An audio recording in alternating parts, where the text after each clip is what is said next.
righty, let's get it then. I said, let's get it. Oh, we got to fix the chat. Hold on a sec. Pop it out.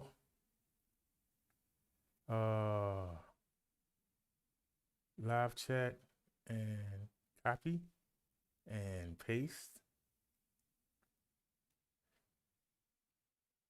Give me a second, y'all. We fixing the chat. So let's get rid of that old link. Put the new link in. And then let me type something. How about let's get it?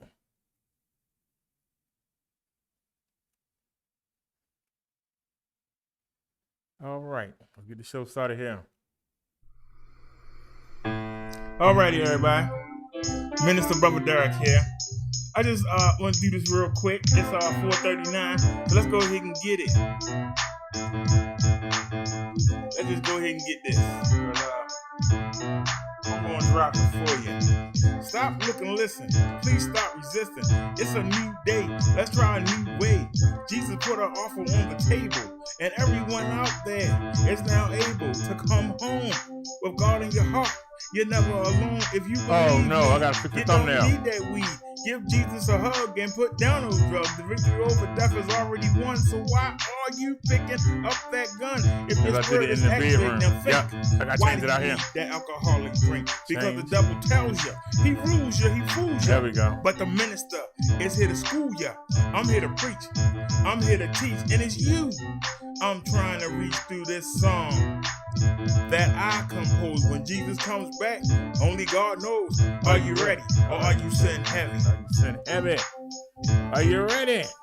Are you ready, or are you sitting heavy? You won't be if you follow me. Alright, come on with it now. Oh God, what can I say about thee? You still love us sinners, and you offer your grace for free. I'm not worthy, but you still search me out of a life of sin. And with Jesus' help, I know I can win. I love serving my Lord. He opens the door to a relationship with God. This is the only way in. In the name of Jesus, I always pray, and I lay myself as a footstool for the lost demons. I know that, fools. It's not cool to be a believer, but I'm not put my soul in the hands of the deceiver, a wicked devil who brings nothing but trouble. I put my desires on ice and long for reaching paradise. A day with no pain, no stress. You gave me the way, and now I'm blessed. You could test me, let the devil stress me. But baby, hell is one place I don't want to see. So stop, look, and listen. Please stop resisting. It's a new day. Let's try a new way. Are you ready, or are you sitting heavy? Stop, look, and listen. Please stop resisting. It's a new day. Let's try a new way. Minister Brother Derrick. I hope y'all enjoyed that. Peace, everyone. This is Minister Brother Derrick. I'm coming at y'all real. And that's what I do. It's really hard to be a Christian in 2020. Yes, it is. Everybody seems to have a double stamp on it. And we don't get no respect in the world. We are considered weak. We are considered soft. We are considered dumb for believing in the book. But yet these people have no morals. And you see what the world is going to. We get no credit. So this is for those who are hanging on, who are remaining, who are clinging on to Jesus. Let's get it. Every day I dance before the Lord. So I stay connected to Jesus like an extension cord. I walk upon a stripe as long as my name is in the book of life. Let my light shine. Let it broadcast worldwide. I let Jesus be my guide. And if he lets me live another day, I'll continue to come to the people and say, stop being selfish, stop sinning, come to God and start winning. I roll with the Lord who is in control. Heaven is my goal, this earth is the first level. I help my fellow man deal with the devil. He's a liar, he's a fraud. His desire is to keep me away from my God. Hey. The most people I come off as righteous, but if tempted, I might just do a few of the things that God can't stand. He frowns on every day. I've been reborn, I've been hit with many opportunities. I cannot remain in unity with the Holy Father. Sometimes I wonder, is it worth the bother? I remain devout, but it Yes, feels it like is. I'm missing out. Most of the people that I meet who lie, steal and cheat, seem content, while Christians like me, our time is spent struggling. It should be the other way around. I'm not complaining, but how can you tell someone who's living it up to give it up when they're posting high? Doing right is a headache. There's got to be a better road to take. You know, a middle ground between Jesus and Satan. I know who to follow. See, I'm not debating, but what I'm waiting for. Satan is winning the battle, but God is winning the war. Every day I dance before the Lord, so I stay connected to Jesus like an extension cord. I welcome all the strife as long as my name is in the book of life. So let my light shine. Let it Broadcast worldwide. I let Jesus be my guide, and if he lets me live, Whoops, that's a another typo. day I'll continue to come to the people and say, stop being selfish, stop sinning, come to God and start winning. I roll with the Lord who is in control. Getting to heaven is my goal. This earth is the first level. I help my fellow man deal with the devil. He's a liar, he's a fraud. His desire is to keep me away from my God. It's a struggle every day to stay on course. I'm behind the enemy line, so I use the word of God as my force. My resource. Becoming immune to the negativity that surrounds me. The devil has a bounty on my head. Sometimes I dread coming outdoors. I feel like I've been drafted for war. But it's okay, the devil can play his mind Still on game this side. and hurt me where it counts. That's spiritually. He tries to distract me physically, financially. But these things don't mean jack to me. I turn my back She's to the light. me. It's not easy. It's in man nature to be greedy. So I always want what we can't have. A material thing mean nothing to me. Hey, don't make me laugh. A beautiful door bends with the difference. It's all show. Cause both of these things will take me where I got to go. But if I cheat or steal, then I lose God's protection. For a house or a Lexus to be under the direction of a sick demon whose goal is to own my soul. No thanks. I roll with the Lord who is in control. Every day I dance before the Lord, so I stay connected to Jesus like an extension cord. I welcome all the strife as long as my name is in the book of life. Let my light shine, let it broadcast worldwide. I let Jesus be my guide, and if he lets me live another day, I continue to come to the people and say, stop being selfish, stop sinning. Come to God and start winning. Minister Brother Derrick. That's right, Minister Brother Derrick. Alrighty, y'all. Some of y'all are wondering, why did I wait till 9 o'clock to come on? I did it on purpose. Somebody's been waiting for me to go live all day. That somebody advertised that they doing a ministry live tomorrow. Advertised it in my chat. You know, the 360-degree video show that I did yesterday called I Say What I'm Going to Do. I didn't say a word in the whole thing. I just replayed the video I did earlier because I wasn't in it. Somebody just had to get their attention on and had to advertise in my chat that they doing a Sunday show tomorrow. So I could have been came on. I've been talking to family members all day. I could have been came on. I've been watching bike videos because I just got confirmation that my money coming on the 7th, and so I'm going to be getting me a bike. And I can get outside and exercise, and I'm going to be outside every day. I'm going to try and go to the lake every morning and ride around it. See, I'm going to be out and about. I ain't going to be sitting in the house on YouTube like some of these other people. But that's their business. But I just wanted y'all to know I took my time coming on here because I know somebody been waiting for me to come on because they copy everything I do. So let's give the person what they want. They want something to copy. Our topic today is Matthew 27:38. It corresponds to what I was talking about yesterday. And to my followers, y'all can come back now. There will be no more. We're not going to do anything with those people. I'm done with them. I beat them up. I slapped them against the rock. Ain't nothing more you can do. You can't keep kicking a dead horse. They did. Let's get back to what we do. Our topic today is, why is it that people that ain't in no better position than you forever worried about what you doing and not worried about what they doing? Somebody answer the question. That's our topic today. Why are people such busybodies that they always in somebody else's business but not taking care of their own? What does the Bible say about that? That's what we're going to discuss today. If somebody looking to copy this sermon, maybe they'll learn something. So let's go ahead and get our opening, give everybody a chance to get up in here.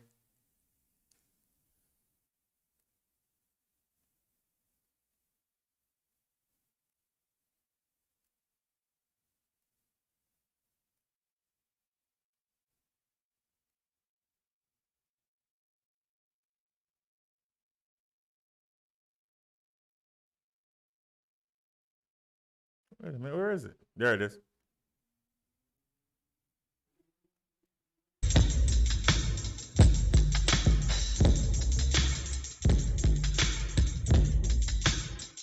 Where's Windows Media?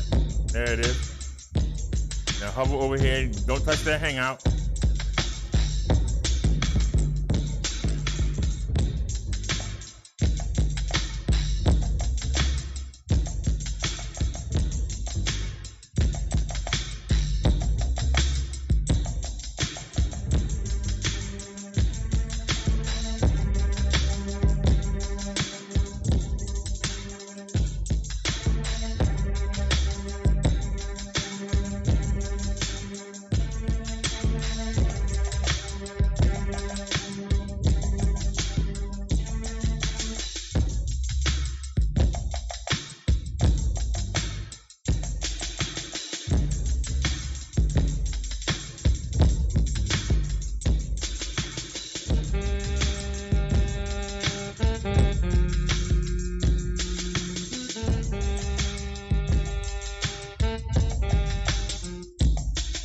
I messed up right there. Now you know it ain't sampled.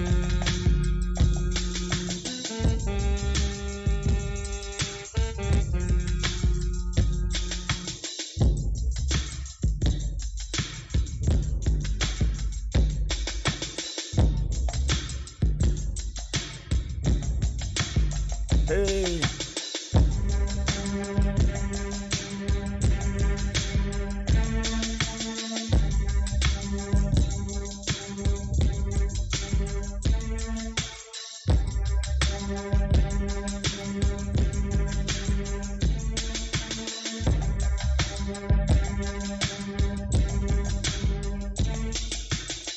We doing a sermon today. No trolls allowed. Anybody come in, get them up out of here. Don't hesitate. This is y'all chat. Don't be afraid to speak in it. We're here to worship.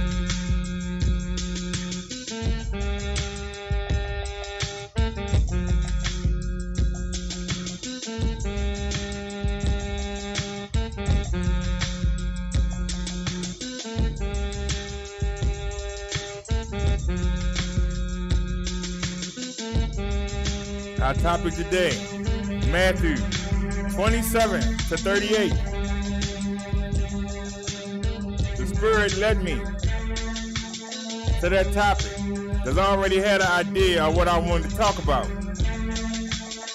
And He led me right to that topic to show you.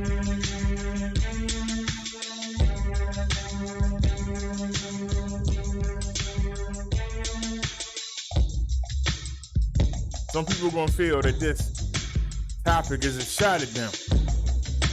If the shoe fits, wear it. Wear it proudly. I follow Jesus Christ and God, and I wear it proudly. If you follow the devil and his demons, then wear it proudly. Don't be ashamed.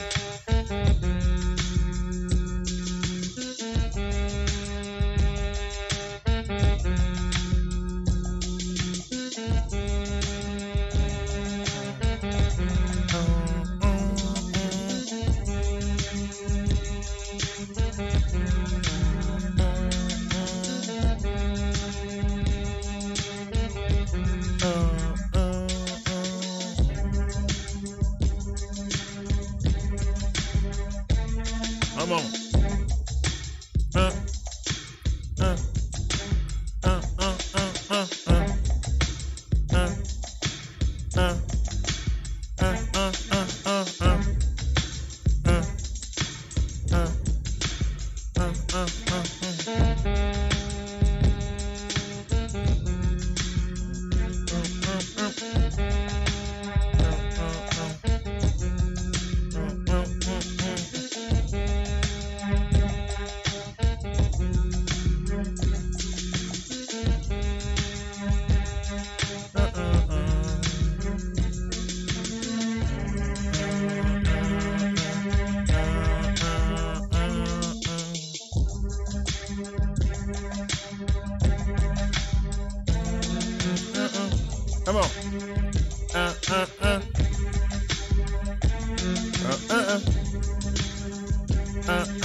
Come on. Come on.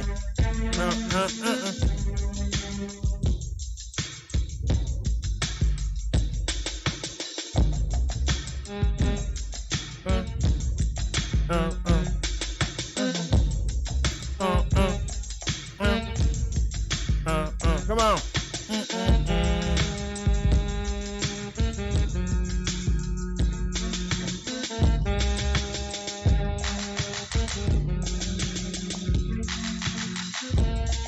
Hey, Liz. Happy Saturday, dear.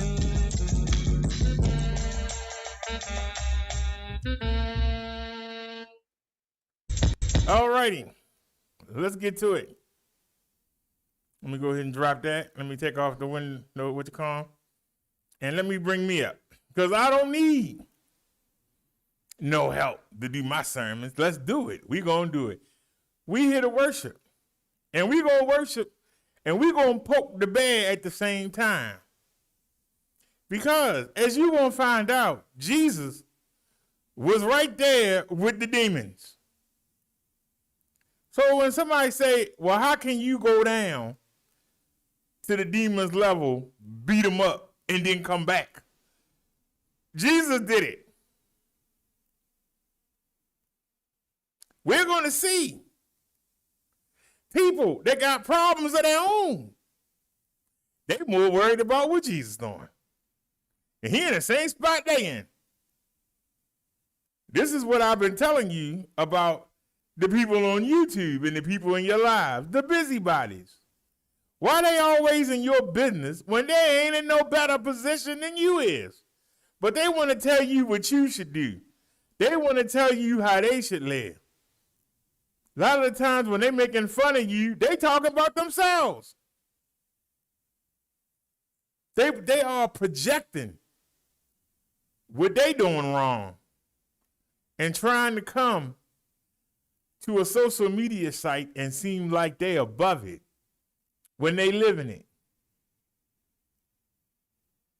I had a ball yesterday exposing those chumps. I had a ball yesterday. And the dummies took the video down. So that means you can't flag the channel. Thank you. I got to say whatever I wanted to say, and I ain't got to pay no penalty for it. Thank you, dummies. Let's get to our topic. Our topic today is on those dummies, because we're going to let them have it. You going to copy this sermon? Go ahead. Show everybody what you really are.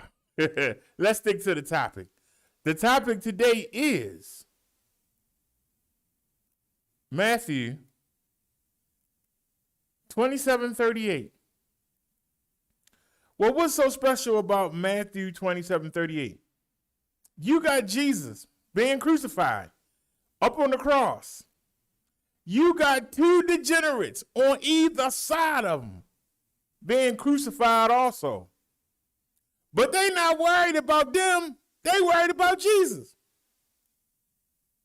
You being crucified, you up there dying, got spikes in your hands, spikes in your feet, and you dangling off a piece of wood. You ain't worried about what's going on with you. You worried about what's going on with Jesus. How many people do y'all know like that? How many people do y'all know that's like that? They all in your business. Ain't taking care of their own. They telling you how this ain't working. Theirs ain't working neither. They telling you doing this wrong. They never done theirs right. But they'll all come together and jump on you. Why is that?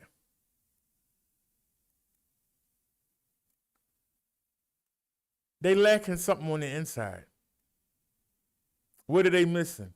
They missing Jesus. How are they missing Jesus? Because they're not happy. You can get them a bunch of money, they still won't be happy. They'll have some more stuff, but they won't be happy. You can't get happiness from the things of this world. You get inner peace, you get joy when you let Jesus in your heart. But you don't, because it's certain things you have to do, and you don't want to do them. This is the problem. You know it's supposed to be done because you don't have no problem telling somebody else when they're not doing what they're supposed to be doing. But you will never tackle what you're supposed to be doing.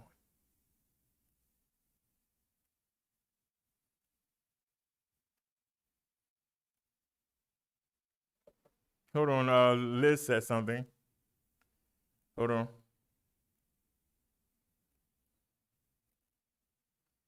Liz said, yes, BD, but they was questioning if he was the Messiah or not. Liz, they had their own problems. Why they worrying about what he doing? I'm up there, got spikes in my hand and in my feet, and I'm bleeding, and I'm hanging off a piece of timber. I'd be worried about me. Help me. I ain't worried about nobody over there. Instead of them worrying about their own selves, they worrying about what Jesus doing. And let's go take a look. We don't need no video, but we can go take a look at the scripture. Let's take a look.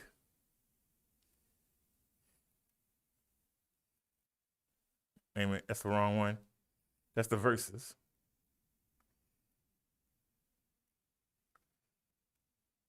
Let's take a look.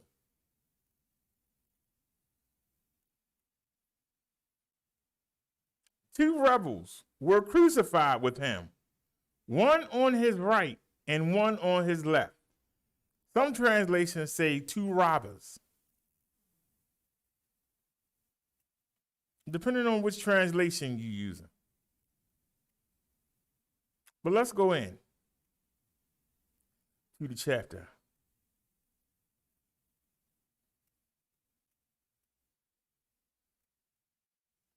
We're going down to 38, but that's what we're dealing with. Here we go. Two rebels who were crucified with him, one on his right and one on his left. Those who passed by hurled insults at Jesus, shaking their heads and saying, "You are going to destroy the temple and build it in 3 days. Save yourself. Come down from the cross if you are the Son of God." In the same way, the chief priests, the teachers of the law, and the elders mocked him. He saved others, they said, but he can't save himself. Let him come down now from the cross, and we will believe in him.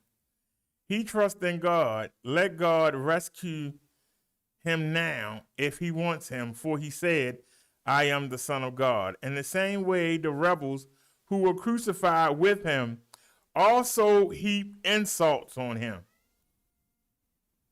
Let me say that again. In the same way, the rebels who were crucified with him also heaped insults on him. They in the same boat that Jesus in. How are they in position to heap insults? All three of them are being crucified. They're being put to death. So you're telling me that two rebels who actually deserve to be there, that earned their right to be there, they insulting Jesus and telling him to get down. Why ain't they getting down? Why ain't they concerned with their blood loss? Why they ain't concerned about them getting down off the cross? They more worried about Jesus than they are about themselves. The people that's down on the ground not being crucified, they hurling insults at Jesus. They not being crucified. But you being crucified right along with them. And you sitting there running your mouth. You ain't no better than he is at that moment. Y'all both, all three of y'all in the same spot.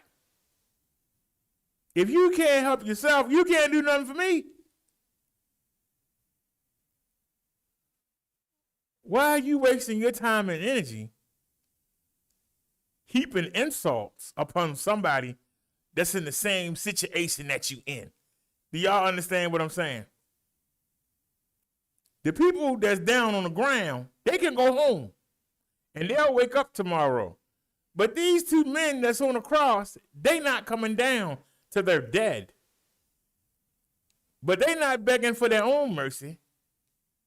They worried about what Jesus is doing. Now for the people that's down on the ground, it's not their fault. The things that they saying to Jesus is not their fault. That's why Jesus asked God to forgive them. They know not what they doing. Why don't they know it? Why do people want Jesus to be crucified so bad? Why do they hate Jesus so much? Because the clergy of that time did not prepare them for Jesus.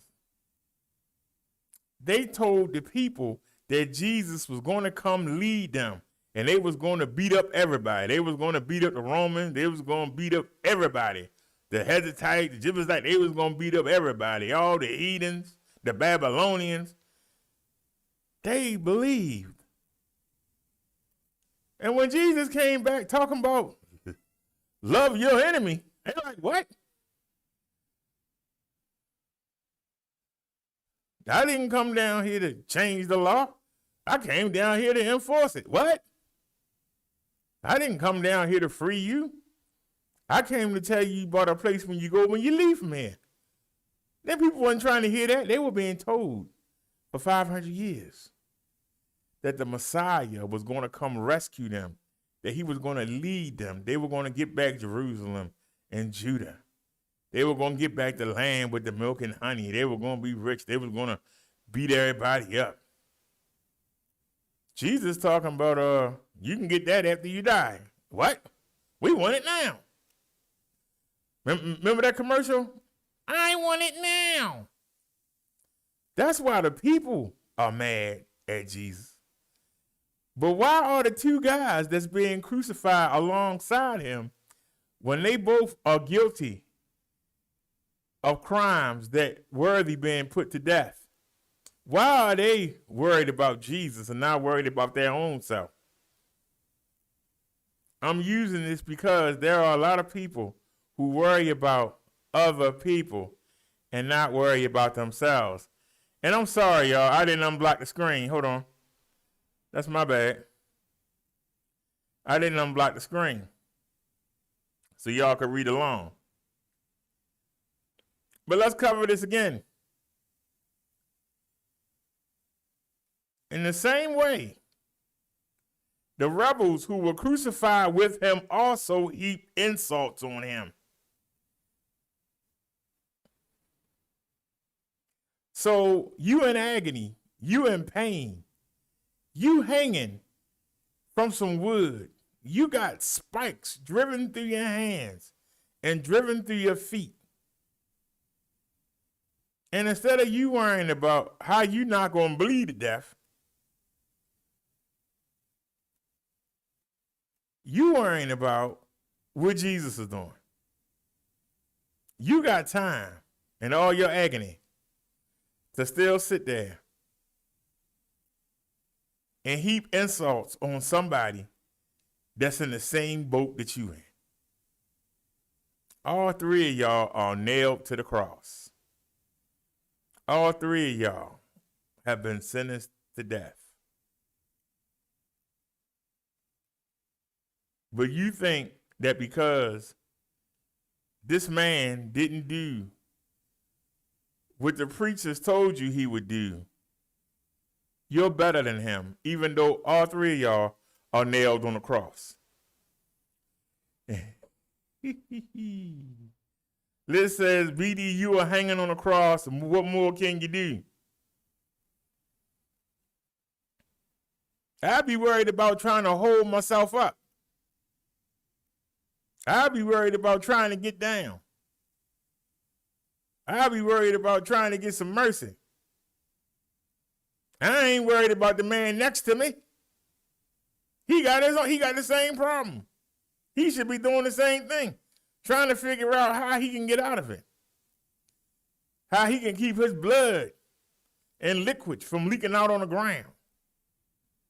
He should be worried about trying to prop himself up so that he don't die. Trying to get the people to feel sorry for you and maybe get the soldiers to let you down. That's what I'd be doing. I wouldn't be worrying about what another man's in the same position I'm doing. I wouldn't be worried about that.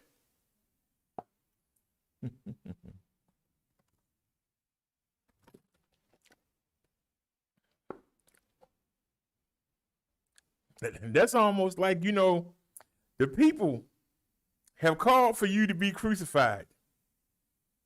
They done with you. But you still trying to hang with the people. Yeah. Get on down. Yeah. You sitting there acting like you still trying to hang. Them people that put you up on the cross, they don't care about you. What the heck you worrying about what they think? I'm just asking the question. Them people put you up there. Why you trying to be all palsy-walsy with them while you sitting there dying?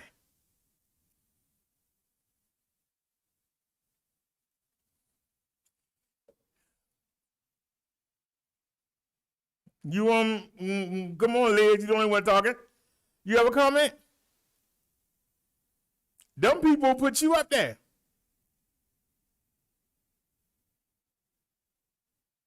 Remember, they had a choice of one person to go free.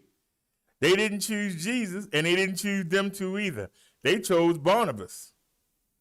So why do they care what the people think? I'd be cussing at the people.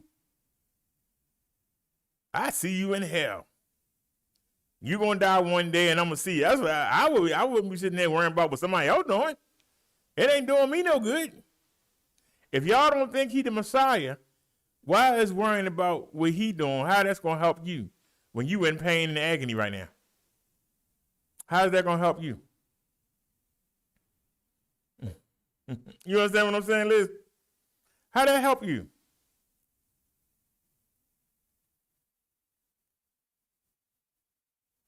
The chief priests, the teachers of the law, and the elders mocked him.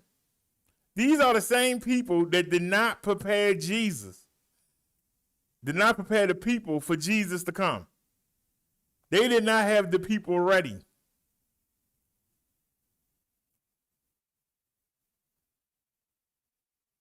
So when you ask, why did Jesus not come around the clergy?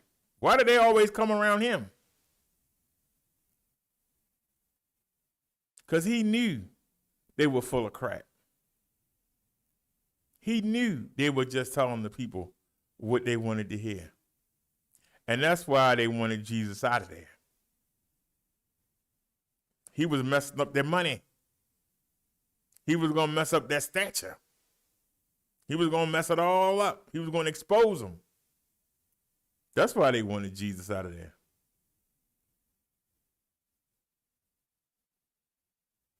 If you look at his charges, what did Jesus do to be up on that cross?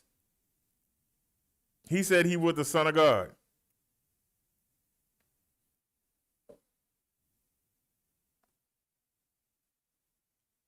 He said that he would destroy the temple and rebuild it in 3 days.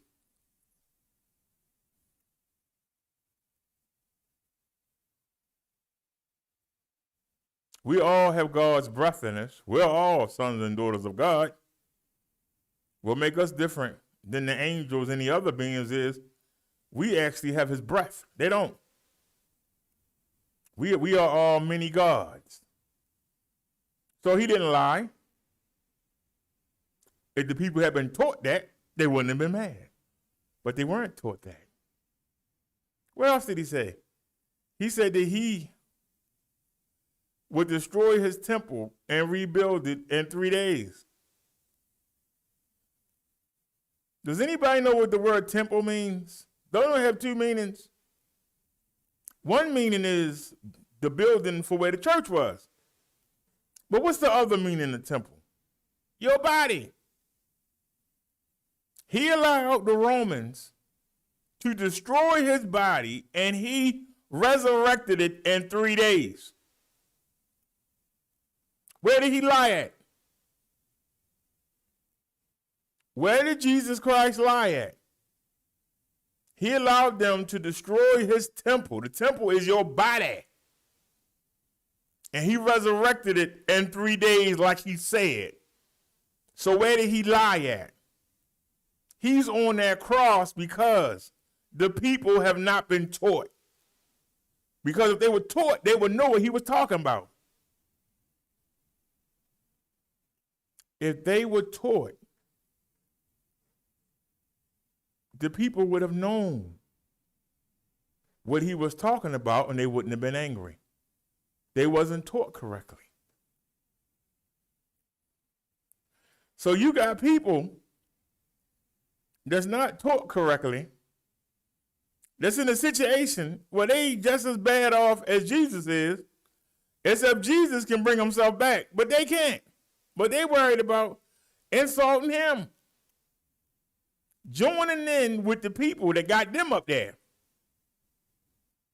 How many times have you seen people get destroyed by somebody and then gang up with them and link up with them? This is what you're saying.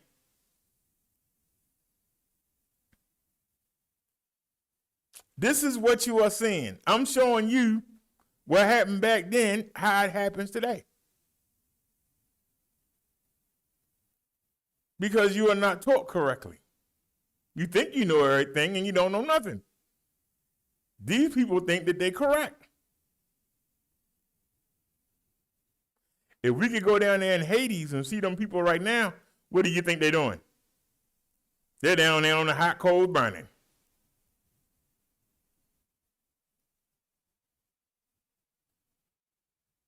But at least those people went home that night.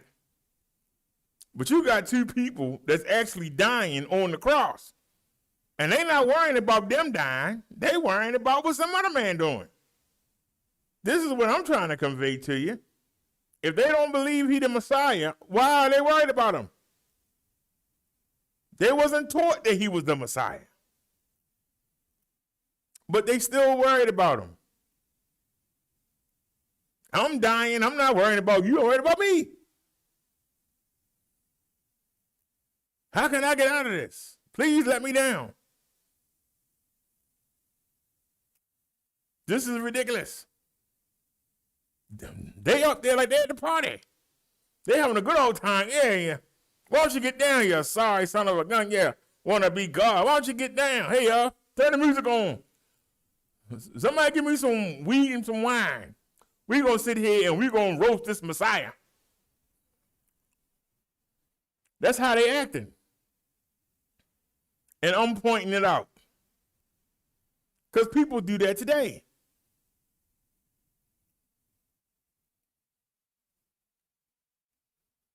Why is it that you can see what somebody else doing wrong, but you can't see that you're doing the same thing or worse, but you're in somebody else's business? We see it all the time. People get so involved in what somebody else is doing. What are you doing?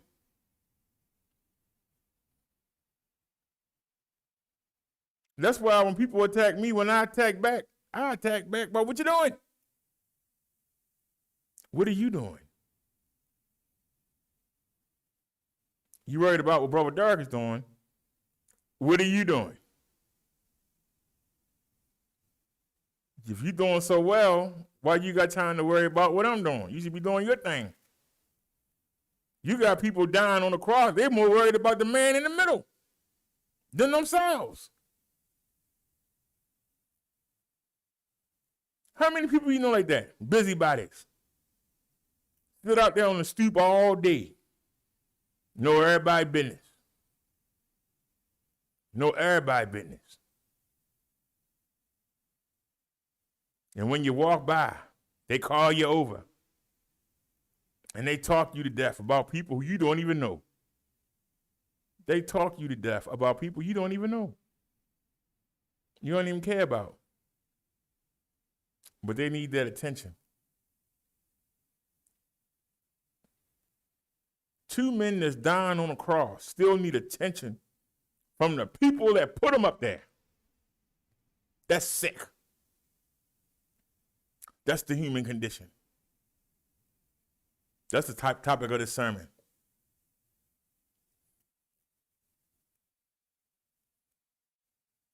The conscious thinker says they've gotten away with it in their mind. They got away with what? They dying, just like he dying. They're in the same boat. They ain't no better. How can you look down on somebody in the same position you in? If you and I are junkies, and we're in the same rehab place, and we've been there the same amount of days, how can you look down and say, well, I'm better than him? Look at him. I'm better than him. Really? Y'all in the same place, how you better?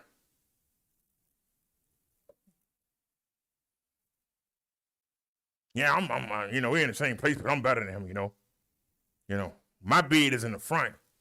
His bed is in the back, so, they think of me more there.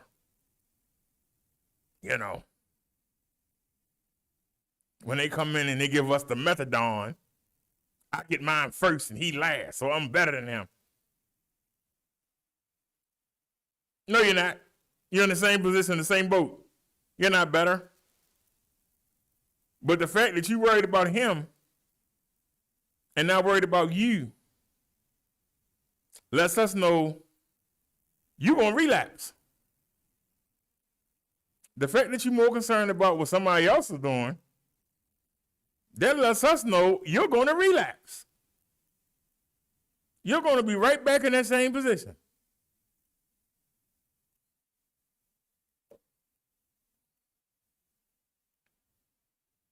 The conscious thinker says, if they got that far, confidence does the rest. What are you confident other than you going to die that day?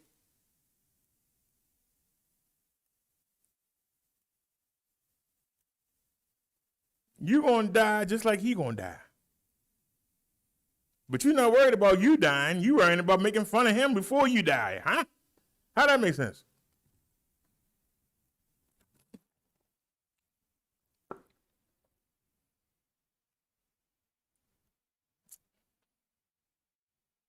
The 3 of them are up there sentenced to death. They ain't coming down till they dead.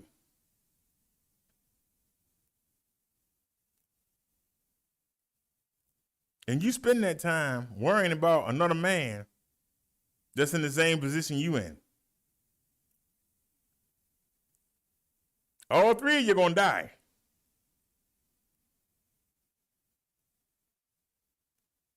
But you ain't worrying about your own death. You worried about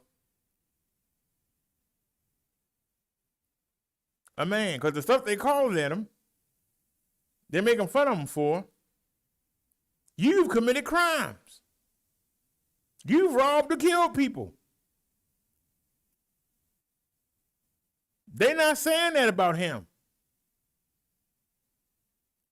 I hope that's firecrackers and not gunshots. You more worried about a man who you know is up there for no reason than worrying about yourself when you there because you put yourself there. That's the point I'm trying to make. Why is it that people worry about other people and not their own?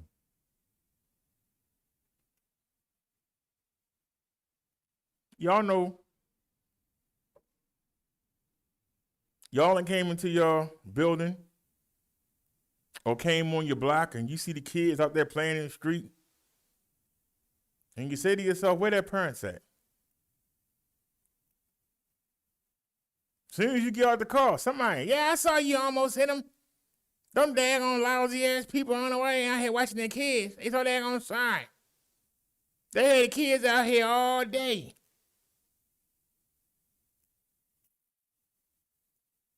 They're the sorriest people I've seen in my life. Be like, ma'am, ain't that your kids down there with them? Oh, yeah. But see, my kids are off to the right. Theirs is more toward the center of the street. See, you would have to really turn hard to hit my kids. But you have an easier time hitting their kids because they more in the street than my kids is. Well, none of them should be there, ma'am. Yeah, but like I said, you know, theirs is dead center in the street. Mine is off center. So, you know, my kids is better. They know not to be in the dead center of the street. They still in the street, but they not in the dead center. Well, none of them should be there. Why don't you give them a playground or something? Give them a slide or swing or something. Let them play in the yard. Why are they down the street in the middle of it? Well, like I said, you know, my kids is not directly in the center of the street, but hers is. So my kids is doing better. No, ma'am, neither of them should be there. And that's my point. Your kids ain't doing no better than they is. None of them should be there. So you should get your kids out the street too. Oh, no, my kids is fine. My kids is fine right where they are. But hers is in the middle. Do y'all understand what I'm saying? Liz says, I see your point, but the scripture was about them questioning. But if they had been taught right, Liz, there wouldn't have been no question to ask. That's the second point. They weren't taught correctly. Them men walk around with the robes on and get them long sermons and want the attention and want the money and pass the collection plate around. But they didn't tell the people the truth. The prophets were talking about Jesus coming. They ignored it because telling them that didn't make the people give them hope. If you've been enslaved and you waiting on the Messiah to come free you, and you have to tell the people that, you know, you always going to be enslaved, but, you know, when you die, that's when you get paradise. You ain't going to see it on earth. How many people are going to come listen to you tell them that? How many people are going to donate and put money in the collection plate when you give them that news? That's not good. They don't want to hear that. The same way when I tell people stop fornicating, they don't want to hear that. When I tell them stop getting drunk and smoking weed, and they don't want to hear that. Stop taking that ecstasy. They don't want to hear that. Same way we talking about with this CV. Why everybody got to be seen, want to be out there, out and about, going up and down the street, acting a fool. Why? Well, God darn it, I'm tired of being in the house. I want to go outside. See, people want to do what they want to do. But you got two men that's up on the cross that deserve to be there. And there's a man that don't deserve to be there. He's willing to be there on his own. He ain't got to be there. You can't think of one thing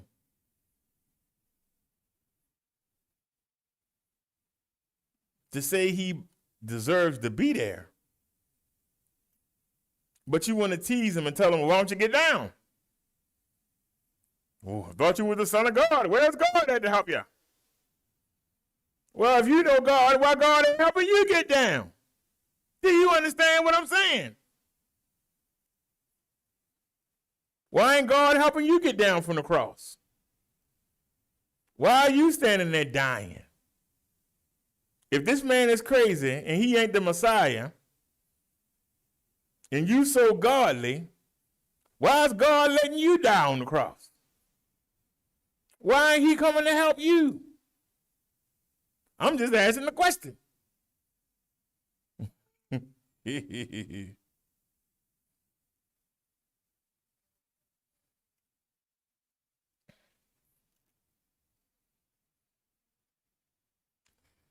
Liz said it was about them questioning. But that's back to my point, Liz. If they had done more research instead of just listening to what the teachers of the law and the prophets, and not the prophets, the teachers of the law, the scribes, the Pharisees, the priests of that time, if they would have done more research or asked them to read from the scrolls instead of telling them what they thought and just accepting it, they would know who Jesus was. They would know. But these people ready to fight because they've been waiting 500 years. There are people who have died waiting on Jesus to come. I won't get to see it. I'm on my deathbed, but grandson, son, hopefully y'all will see it in y'all time. I want y'all to be ready to help him fight and destroy these Romans. I just want you. I'm dying. I won't live to see it, but I know you will. And Jesus coming, these people ready to go fight. And he's sitting there talking about love and what? We ready to fight.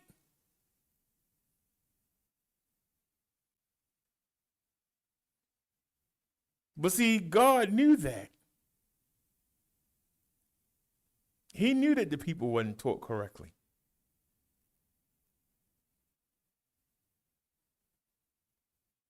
He used it to his advantage. Even the devil was fooled. The devil said, yeah, I got him. Yep, I got him. He up there on that cross, we got him.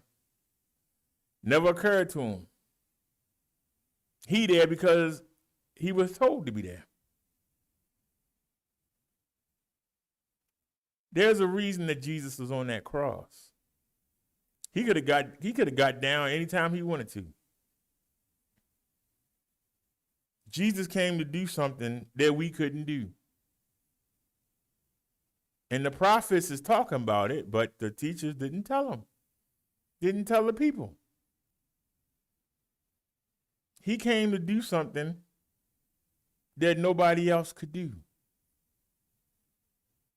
He came to stop sin. Well, how is he going to do that, Brother Derek? He's going to stop sin because a man and a woman brought it into the world. But they counted the men back then, the women wasn't counted. But they were both perfect before they ate that apple. They brought sin into the world, and everybody that came after them has that sin. In order to stop something, you must have something of equal value. No other man or woman that came after Adam and Eve could equal what they did in the garden. It took a perfect person to reverse what a perfect person did. When Adam ate that apple, he let sin into the world. What is sin? Sin is what God hates. When you engage in sin, you separate yourself from God. God cannot be around sin. We all have sinful natures in us because we all are the child of Adam. No matter what color you are, no matter where you're raised, we are all children of Adam. And we all have that sinful nature, that sinful desire. We all have it. It took somebody perfect to come atone for it. You know what atone means? Atone means to make up, to fix, to restore the connection that Adam and Eve had with God before they ate that apple. We need a perfect human being to come and erase that, to change it around. We can't do it because we all have it. Jesus did not. Jesus is not the son of Adam.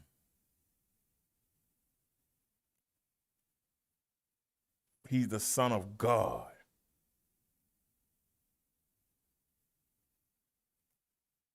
Jesus took Adam's place.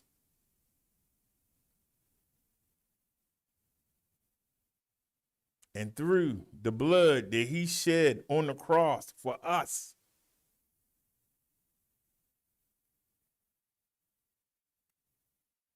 he has the ability to wipe away our sins if we ask him.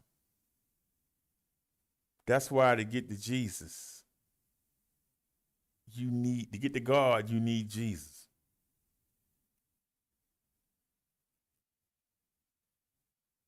Now, some will say, well, what do you mean? Well, let me explain it to you. When God looks down, he sees your sinful nature and he looks away. If you want God to look at you and talk to you, you got to be sin-free. Well, how does that happen?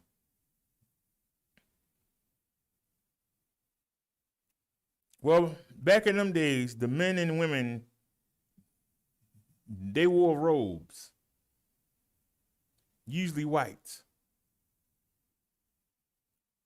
Some would call them dresses, depending on how much money you had. When you living in sin, your robes are dirty. When you let Jesus into you, into your heart, mind, and soul, and you give him the wheel, he will start to cleanse your robes. So that when God looks down, he doesn't see your sinful nature. Because you're covered in the blood of Jesus. And God can look down and see you and be happy and listen to you. When you're in your sinful nature, God turns away from you. You're away from God. That's why the devil had to go snitch. He goes and tells God what you're doing.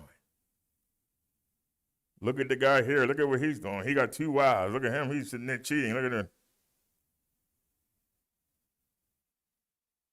When you get a relationship with Jesus Christ,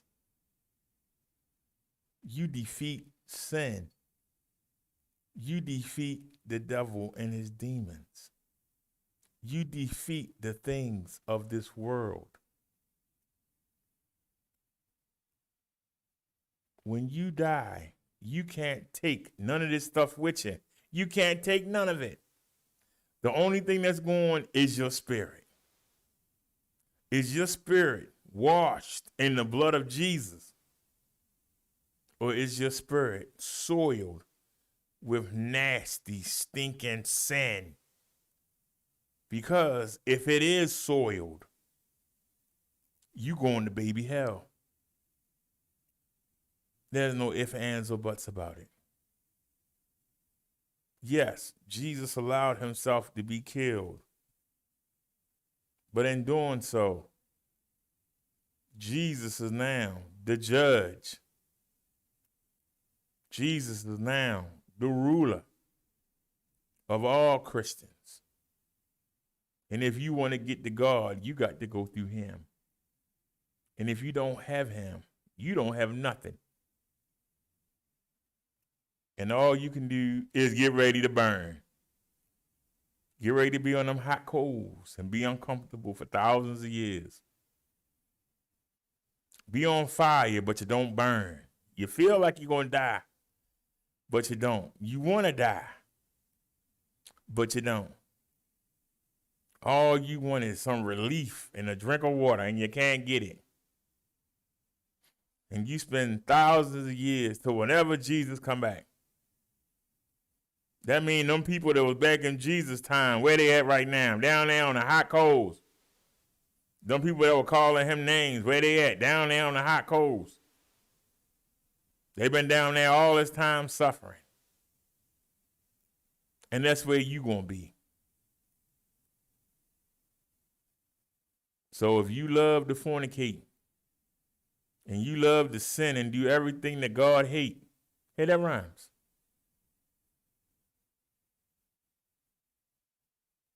You got nothing to look forward to after you close your eyes. You better get all the fun in you can get now. Because once you close your eyes, that's it. And you're going to spend all that time suffering. Then when Jesus come back, you got to get in line. It's going to be a long line. And you're going to watch all your relatives, all your celebrities, all your pastors and priests, all the reverends, your boss, your landlord, your neighbors who you've been looking up to.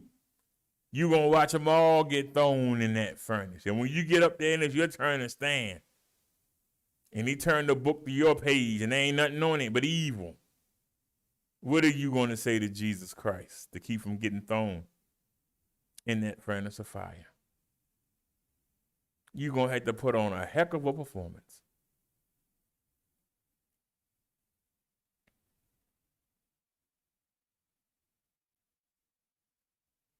Because that's when the punishment comes. You suffering all them years was just phase 1. Phase 2 is when them angels grab you by the arm and they shuck you in that furnace. And poof, you gone. Spurred and all. Poof.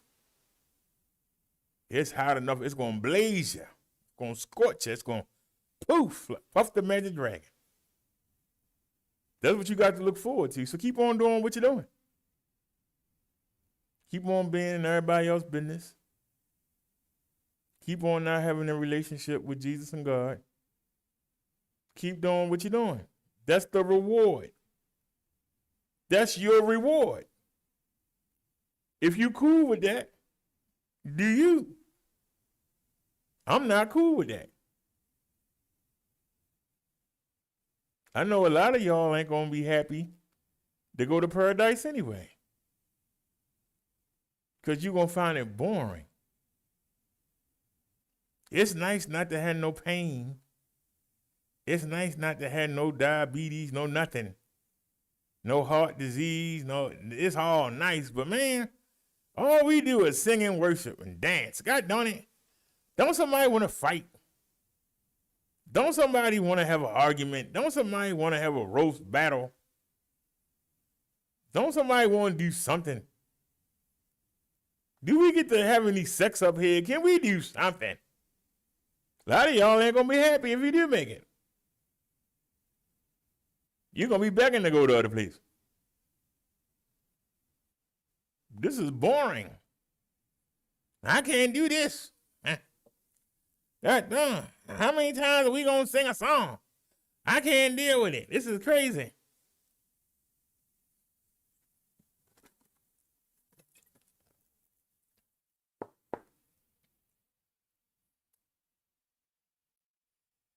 The conscious thinker says sin is the hardest thing to live with, probably why the children of the world are cashing out of heaven, because there's a feeling of a greater power. You're right there. Because unlike the other beings on this planet and the beings up in heaven, we the only ones that think we know everything. We the only ones that got the opportunity. We the only ones that got the opportunity to say, hey, this is what I want to do. I know what they want me to do. We the only ones.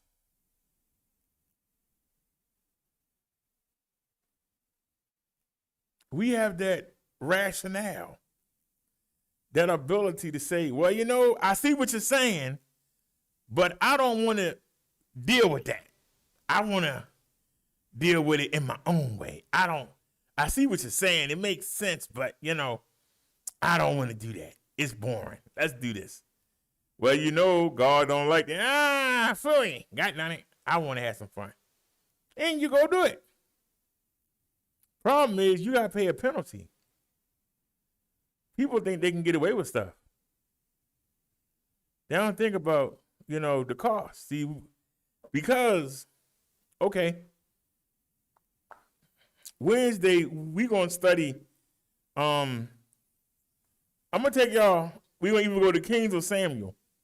And I'm going to show y'all when Jesus was following them around in a cloud, and every time they did something, it wouldn't rain or something bad would happen.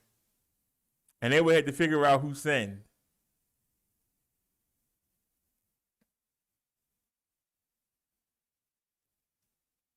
See, that was the first way they tried. I'm going to get my own people, and they're going to live under me. His own people told them, let Moses speak for you. We don't want to hear from you. Strike one. They followed Jesus around in a cloud for 40 years. They went and they started beating the people up and getting the land of milk and honey.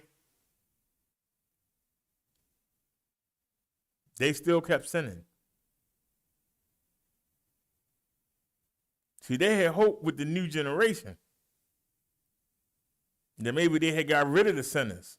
Nope. God thought when he caused the flood, he would save one good man and his family and get rid of all the sinners. Nope. As soon as that man died, his children's children started sinning. It's in us. Even with Jesus hanging over a cloud watching everybody, they still kept sinning. And they got to the point. They said, you know what? They can't do it. We need another plan.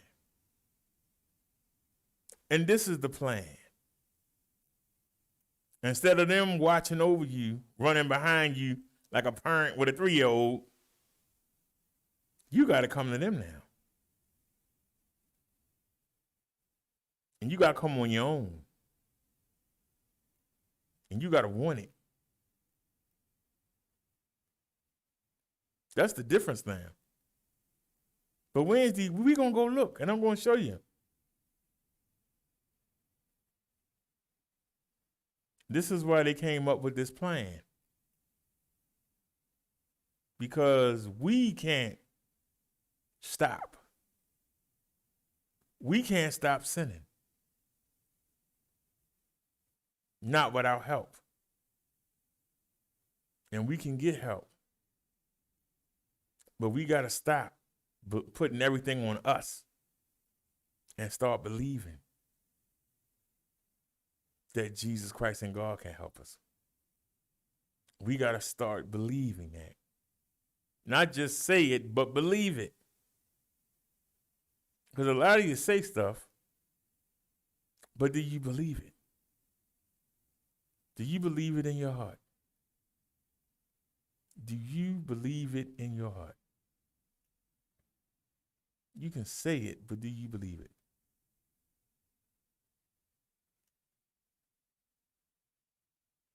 As soon as you get out of sight, you go right back and do what you're doing. You can go be around church people and hallelujah, hey, praise Jesus, all this. As soon as you out of sight, hey, what's up, yo? Let me throw this stuff off of here.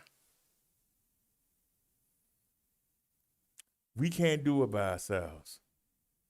We need Jesus. He came down, showed us how to live, sacrificed his body. All we got to do is trust him and let him come into us. That's all we got to do. But it's hard. Especially when everybody else doing what they want to do.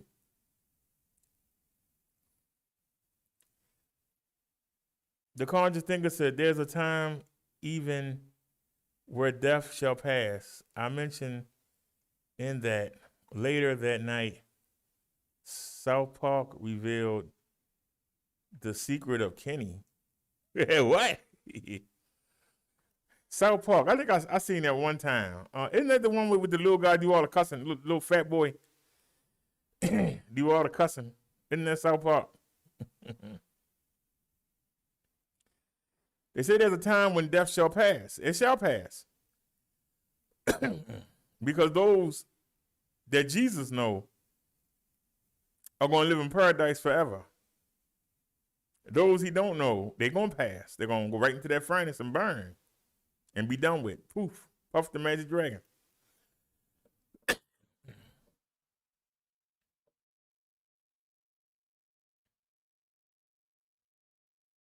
He said it's a superhero episode. I haven't seen South Park in years, so I can't comment on South Park. But I know I saw that one episode. Kenny the one that don't talk and always die, right?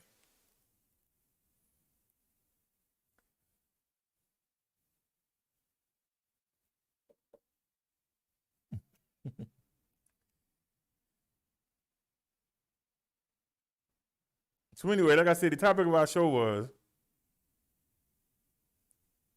why did the two criminals that were on either side of Jesus during the crucifixion, why were they more worried about Jesus than they were about themselves?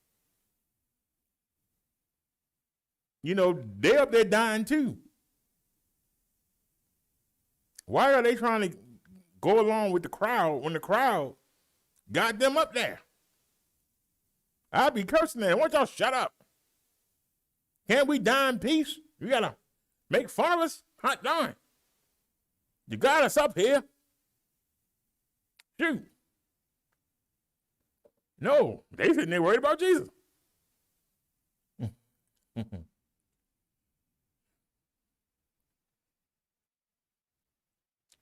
The conscious thinker says he talked all through it. He said, but yes, he never speaks into that one. Okay. Like I told you, I don't think I only seen one episode.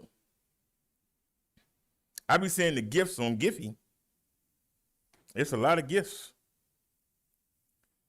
But, you know, as somebody said, you know, I don't have cable.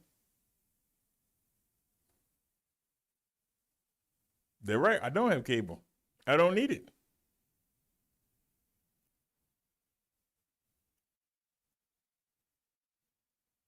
There's 3 websites where you can go watch the wrestling at.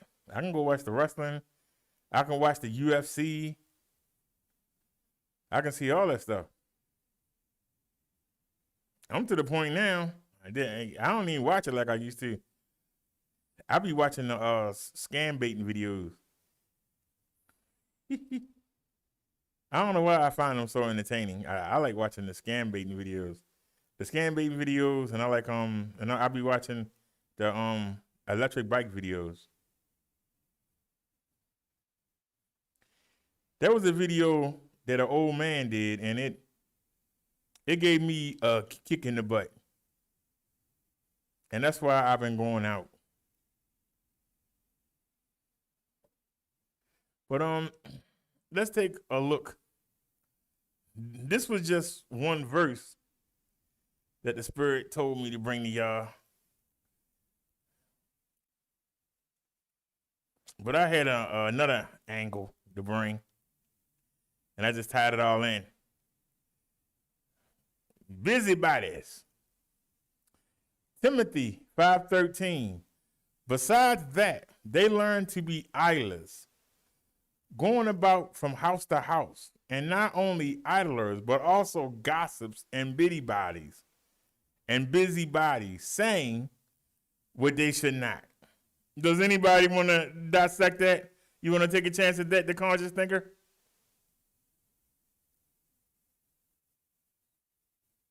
(1 Timothy 5:13). Besides that, they learn to be idlers. What's an idler? An idler is somebody that don't do nothing. They're waiting for you to do something. Then when you do something, then they can come jump on you. And now they're doing something. But you got to do something first.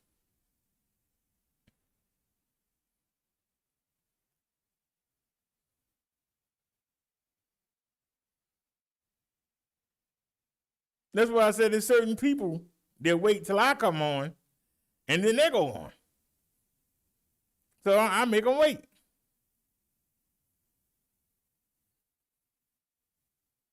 Going about from house to house, and not only idlers, or going from YouTube channel to YouTube channel.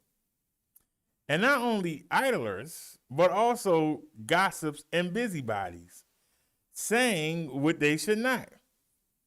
What are some of the things that they should not be saying? Well, they shouldn't be worrying about what somebody else doing. If you're handling your business, you ain't got time to worry about what somebody else doing. If you doing your thing, you ain't got time to worry about what somebody else doing. It ain't enough time in the day.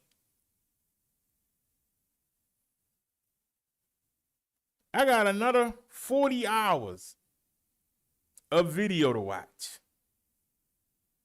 Now, I got my pick on what I'm going to get, but I want to make sure, because this is a once-in-a-lifetime opportunity. There might not be no more stimulus. For me, this might be a once-in-a-lifetime opportunity. I got to make sure I make this count. I want to lose 30 pounds before August. August, I go back to both doctors. I want to at least be 260 pounds. I'd love to be 250. If I can get down to 250, I would love it.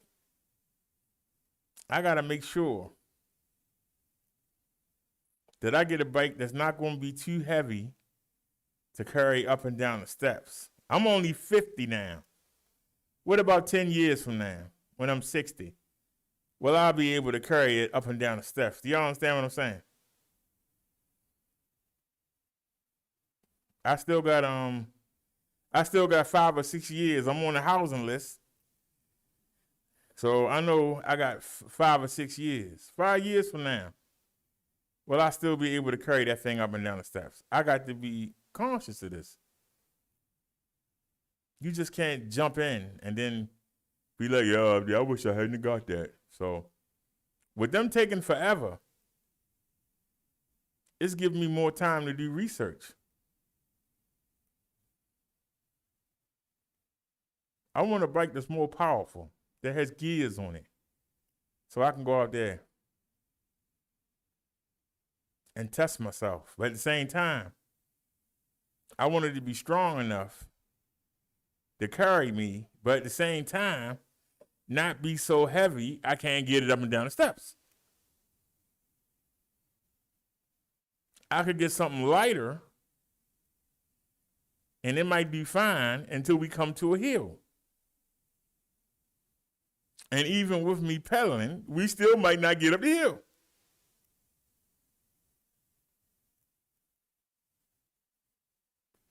I got to be careful on what I get. And I just get the first thing I see and then moan and groan about it. I want to be out every day that's not raining. I want to be out doing something. Even if I don't have no money to go nowhere, just be out, get some air, get some exercise, be out around people. Is that a wrong ideal? But this is a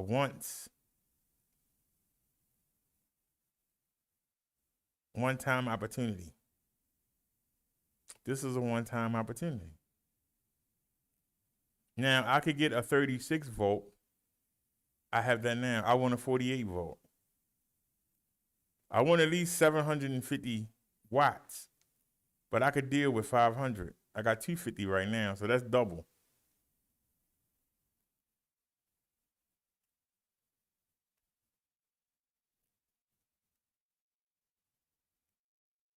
The higher the volt, the further I can go. The higher the wattage, the heavier the hill I can get up, the steeper the hill.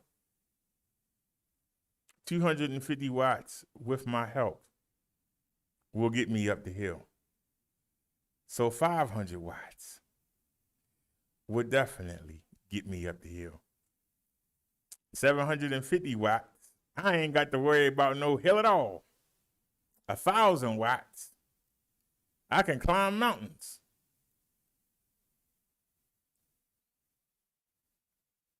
But do you blow the whole thing? You should save something. If I get the bike I want, it's going to take all the money. So I got to find something in between.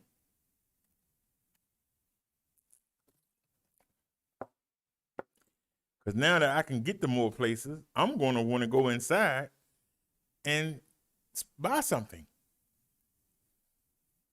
If I spend all the money on transportation,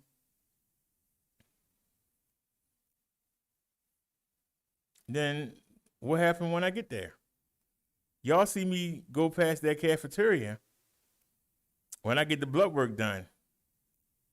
I go past that cafeteria. I've never gone in it. All my doctor's appointments are never when I got my money. They always afterwards. After you pay all the bills and you spending, then it's time to go to the doctors.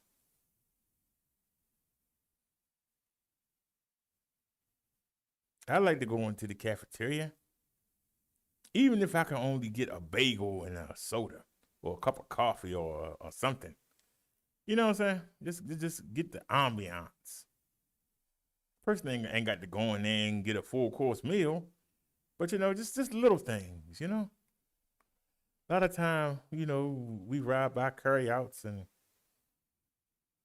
if we ride by restaurants, I like to go in there and maybe get some eggs and some bacon, or maybe go in there and get a tuna fish sandwich or something.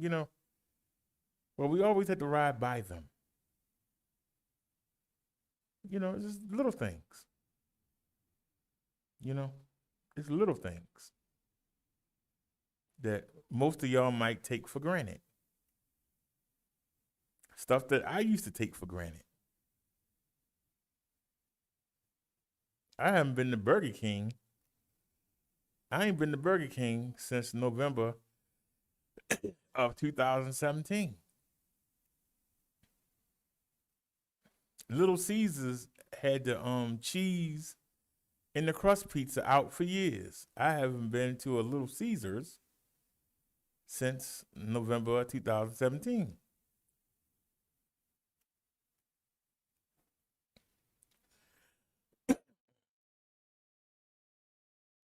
It's a carryout. It's about a quarter mile up the street.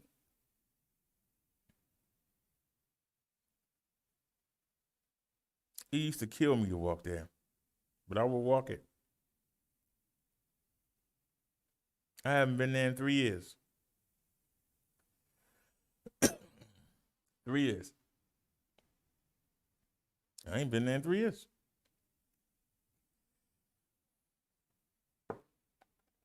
It ain't even about what I was getting.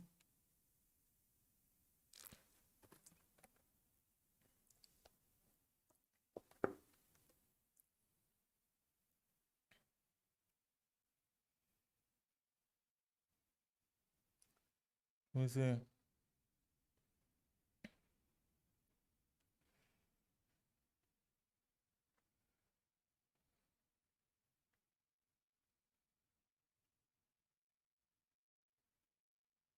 Conscious says, he said, I feel you. Where the blind lead the blind, they follow hunger in the same light. He said, they follow hunger blindly. He said, it's a marine breathing technique. Every 4 steps, breathe in, breathe out for these steps. Works for bike strokes too. Actually, with the pedal assist, I learned that except when you going up a steep hill, if you just going on regular ground, if you pedal and then stop, take a breath. Pedal, then stop, take a breath. But see, I got the cheap old passenger assist. If I get a bike that got the real pedal assist, right? You do a full rotation, right? The motor kicks in. When you stop, the motor supposed to continue for a second and then stop. Or actually 3 seconds, and then it's supposed to stop. So them 3 seconds, you supposed to be huffing and puffing. On this bike, the minute you stop, the motor stop. So you gotta be quick. You gotta go 1, 2, 3. You gotta be quick. You only got 1 second. If I get the electric XP, it gives you 3 seconds before the motor cut off. And you can actually go into the settings and you can train. You can actually make the bike keep going even if you stop pedaling. That's what's making me want to get that bike even though it don't have no suspension. But it's $899. It's free shipping and it's going to be $800. I mean, it's going to be like $954 with tax. Cause 9 times 6 is 54, right? It's 54 because 8 times 6 is 48. So yeah, 54. So it'll be $853 or 54, depending on whether the tax gets you for $1 or not. So it'll be 954. So it's gonna be almost 1,000. But then that would leave 400 and something, and I could put that on bills, and we'll have a couple dollars. Maybe I'll get like some mirrors for the bike or something like that. But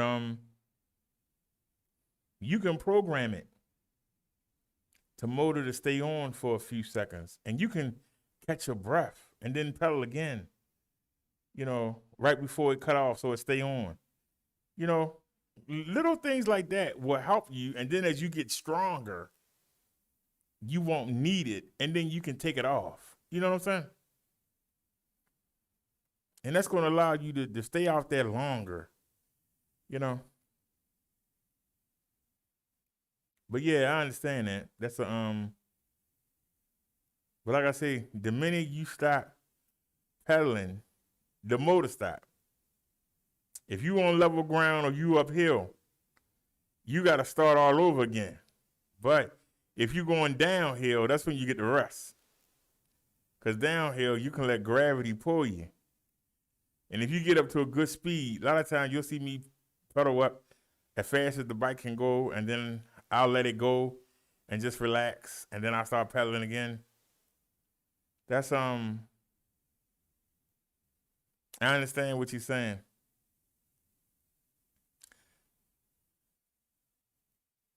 1 Thessalonians 4:11, and aspire to live quietly, to mind your own affairs, and to work with your hands, as we instructed you. Aspire to live quietly. Here come that word again. Boring. You were meant to be boring. You were meant to be in peace. You were meant for quietness. You were meant for harmony and peace. You wasn't designed to be loud and ignorant and to be a fool and to be hollering and arguing and acting crazy. You wasn't designed to do that. Your sinful nature makes you want to do that. And to mind your own affairs. That means mind your business. Which is what the topic of this show was. Mind your business. Because if you minding your own business, you ain't in everybody else's business. And if you in everybody else's business, you not minding your business. If you in everybody else's business, how you minding your own?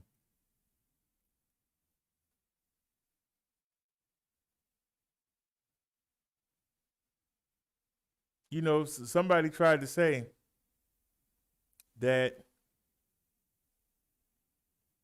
if it wasn't for BD family members, we wouldn't be as advanced as we are today.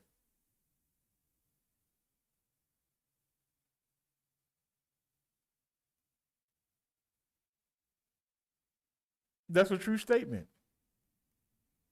But the reason why he said it is what make it bad. He's saying that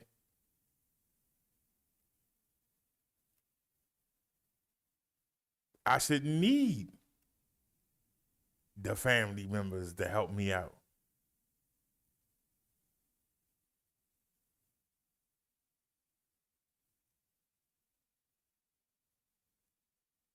My point is, he didn't do anything to help. Why does he care?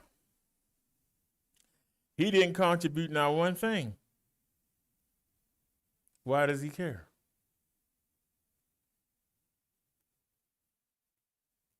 Because if he was doing his own thing, he wouldn't be worried about what I was doing. Do y'all understand? See, if I was worried about what somebody else was doing, I wouldn't have anything. How could I get y'all to care about what I'm doing if I'm caring about what somebody else doing?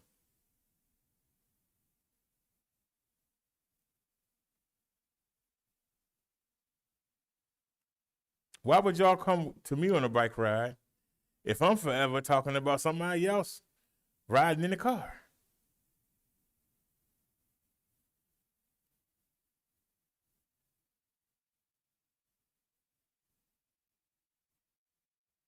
You're mad at me because I got people to care, and you can only go around trying to make fun of somebody because don't nobody care about you.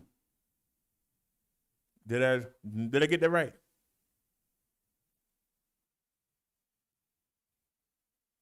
So your answer is, instead of getting people to care about you, you'll go tear down somebody who got people to care about him.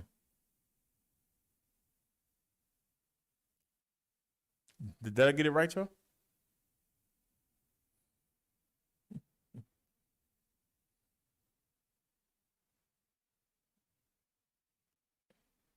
The conscious thinker said that's powerful at Minister Brother Derek. Just let that marinate. So if I would have just kept doing my uploads, I would still be using the same Obama phone.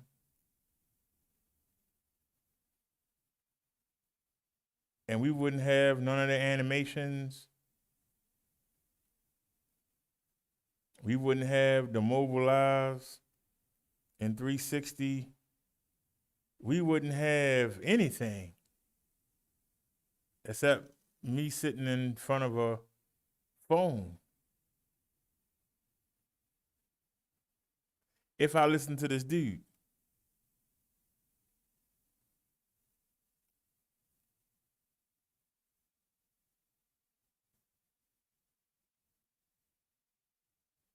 But I watched this dude do a video and he's showing a phone to a computer. He doesn't even have the skills to put the stuff up on the screen. He's doing something that I did back in 2017 before I even started live streaming. That's how I used to do the lives. We actually had a raggedy laptop, and y'all can go back and look. We had the raggedy laptop, right? And we had 2 phones. And one phone would be aimed at the laptop, and the other phone would be aimed at me. And that's how we used to do the live stream. So you got somebody who claimed that they got more money than me, that's doing better than me, but they doing the same thing that I was doing back when I started. I want you to let that marinate. We not making fun of nobody. I just want y'all to just understand the thinking that these people have. You doing the same thing that I was doing years ago, and you're trying to roast me for doing better. How that make sense? Anybody? When you doing the same thing. See, I could laugh at you. I could laugh. Look at what you doing. I used to do that back in the day. Look at him. But you supposed to have all this stuff, but you doing what I used to do. And I was ashamed when I had to do it. You was proud. Look. That's why I say people don't take care of their own business. They're worried about what somebody else is doing. I can't keep looking at somebody else. I got to look at what I'm doing. If I start looking at what somebody else is doing, I'm going to start messing up what I'm doing. Because I'm not taking care of my business. I'm in somebody else's.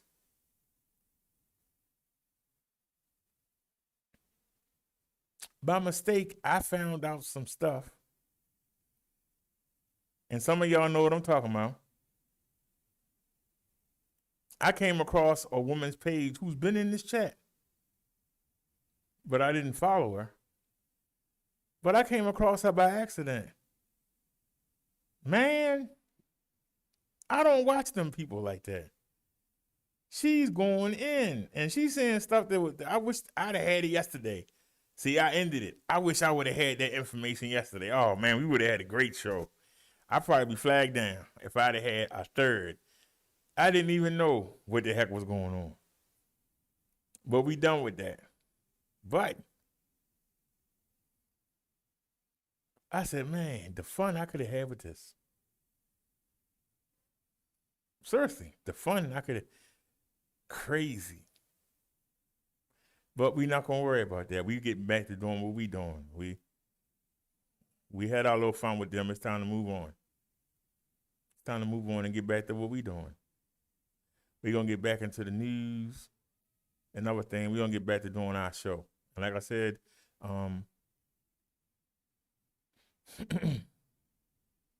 depending on what bike I get, depending on what bike I get, I'm thinking about just getting electric SP. It come already assembled. I ain't gotta assemble it. All I gotta do is unpack it and charge it up and go right out the door. You don't have to do anything. It come assembled. All I gotta do is take out the box, charge it up, and go. And we're gonna start doing mobile lives. I wanna go out every day, even if I ain't got nowhere to go. Just go out, get some exercise, and go out and ride around every day. That's what I want to do. And I hope that y'all come with me. And if you don't, I understand.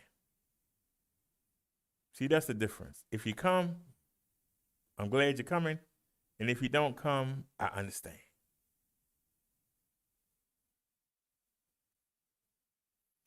But it's about me getting out.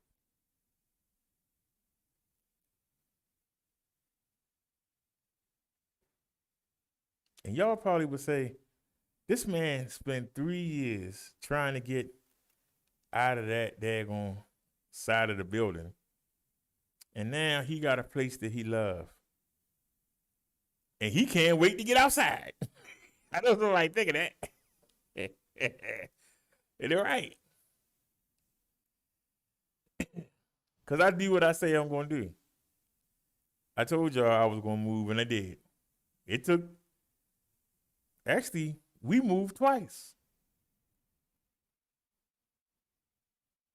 The first time we moved was because to get windows, to get air conditioning. And now it's certain things that are a hindrance to the show because we used to being on all night. And over there, we could get away with it because we were separated. There we go, sit down. Over there, we were separated. You know, until the lady moved in downstairs, but then she died. And we were really free. There wasn't nobody under us. And then, like I said, we were separated, so we could do what we want to do. Now, I don't understand why young people are on the first floor and the older people are on the second floor. But yet, it's an older person underneath me. I don't understand it. And the first two apartments up front, I don't know who in that third one on the left-hand side, but they young folk. They down there fighting and making all kinds of noise. But on this floor, everybody's elderly or near elderly. Like I say, I'm the youngest person. And then the woman under me. I don't know why I couldn't get somebody young, but you know, it is what it is. So we had to give that up. Would I want to go back? Heck no. I'm biding my time.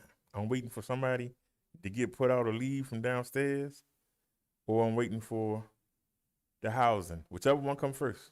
But I'm good. I'll do what I gotta do to fit in. I'll do what I have to do to fit in, you know?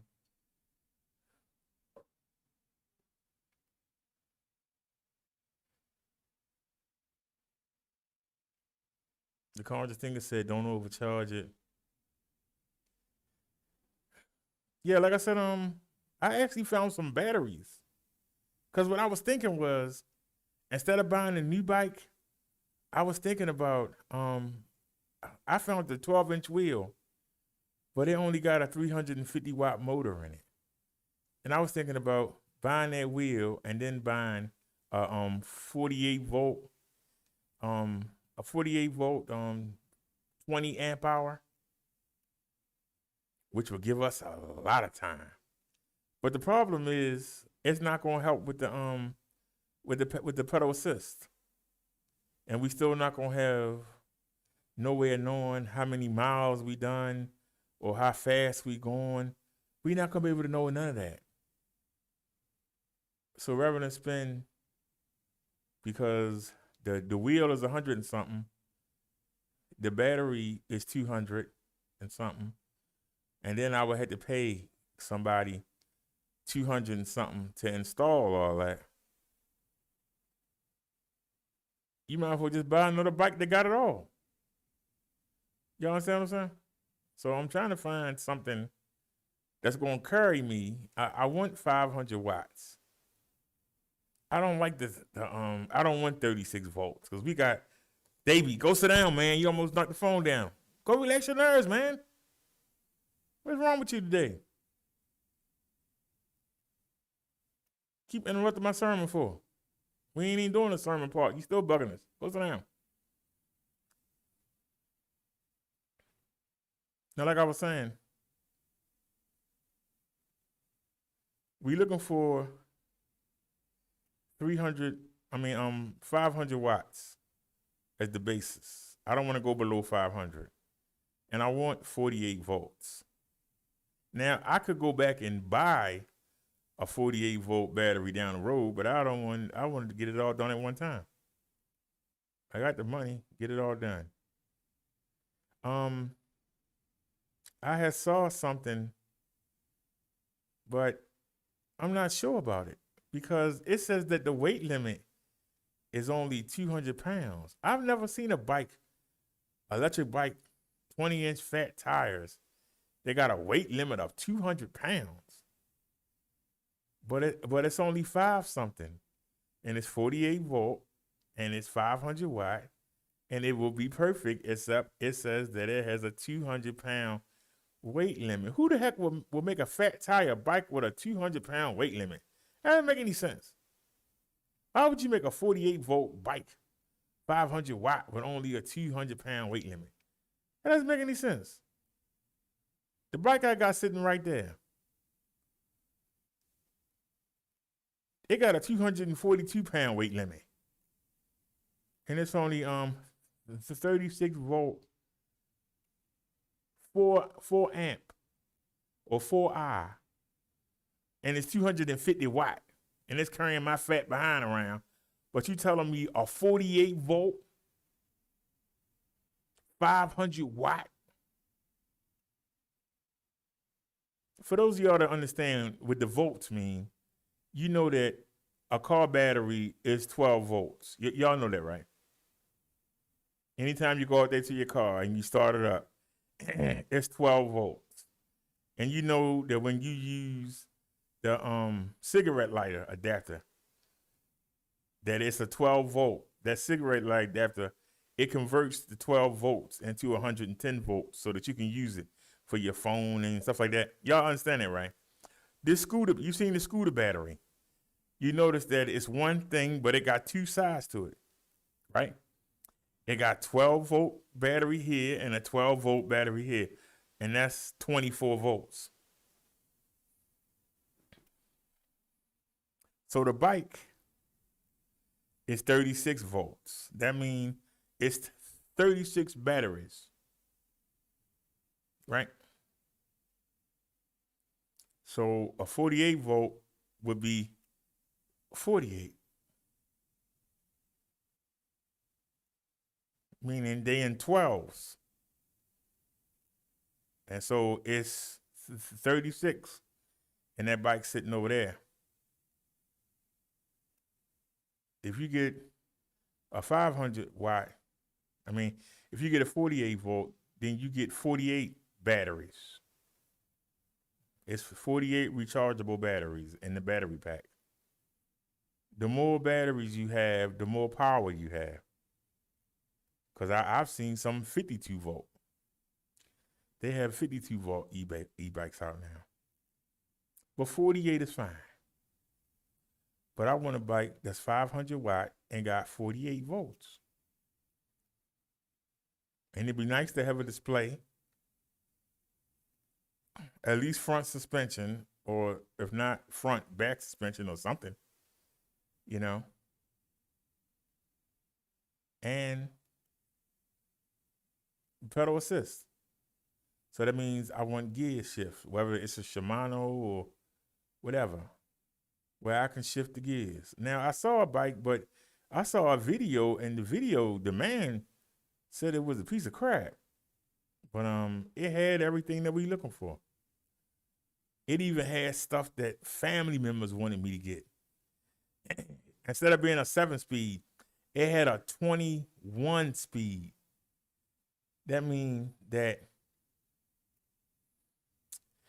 the wheel, where the pedals are that turn around, it had three of them there, and you can change, which will give you more pulling power or less pulling power. And then you still had the gears in the back. That will help me with the pedaling so good. It had a 48-volt battery. It got 500 watts. It got a display.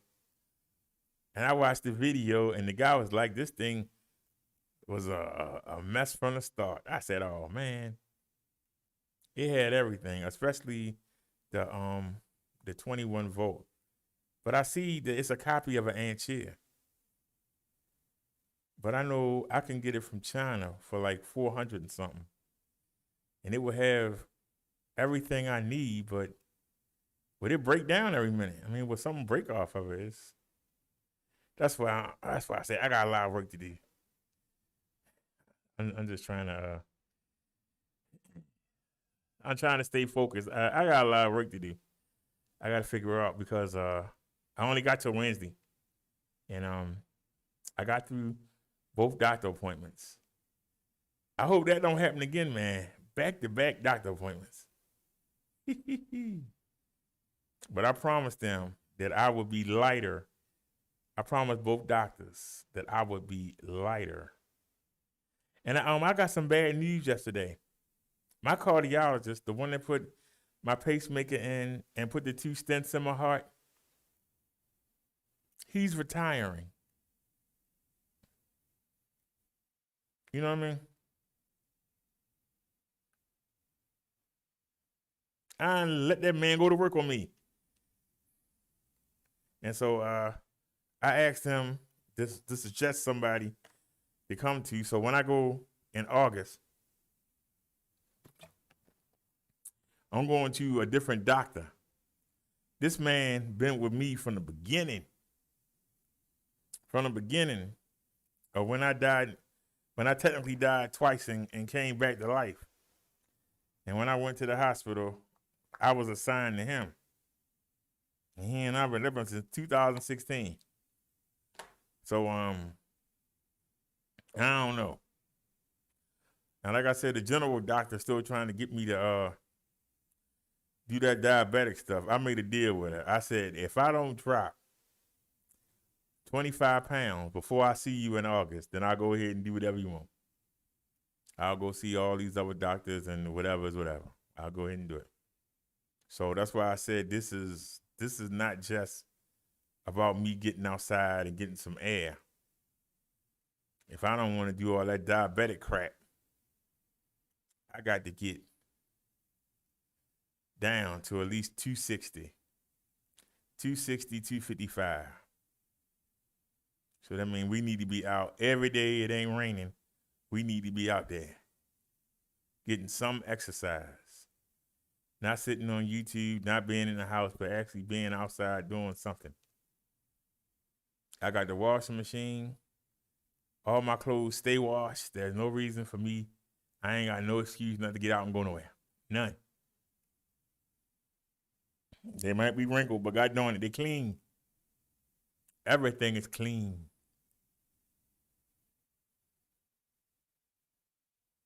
Somebody say, hey, Derek, come on, let's go somewhere. Let me pick out what I want. Not let me see what's clean. Let me pick out what I want to wear. And we got a lot of shorts. We got a lot of T-shirts in the summertime coming up. We just got these new socks, and I'm thinking about getting some colored socks. I want some bright red. I want some bright red, some navy blue. I want some beige. I want to color coordinate. Y'all know I like color coordination. I also want to get some shoes, some new shoes. I also want to get some new shoes. So there's a lot. that, I'm trying to get started, A lot of people say, oh, you ain't doing nothing. You don't know what's behind the scenes. I'm always trying to do something, But now I'm trying to take care of me. I want to get down. If I can get down to 250, I've been in the 260s. I haven't hit 250 since like 2000. We in 2021. So but I know we was riding on that scooter. I hit 315. And right now we at 289, 290. And I want to keep coming down. People gonna make fun of me, let them make fun of me. But when you start seeing the results, well, he should have been done that. That's what they're gonna say. While I'm trying to do it, they're gonna make fun of me. Look at him, look at this fat butt. Look at him. Look at him. Look at him. Then when I reach my goal, they're gonna say, well, he should have been done that. What took him so long? See, that's why you can't worry about other people.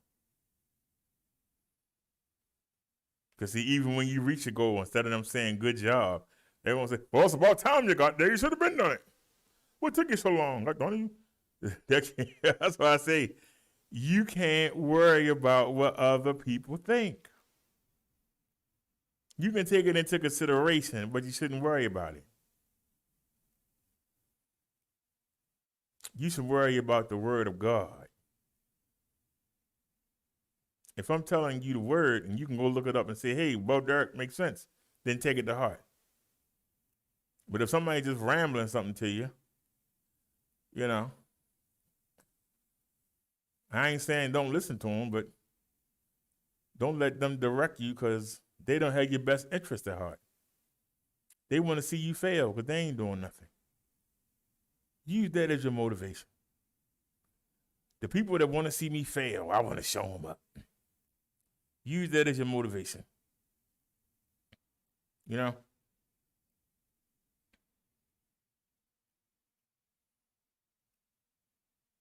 That's why I don't be getting mad. People always want somebody to get mad. I ain't getting mad. I don't get mad. How's getting mad gonna help?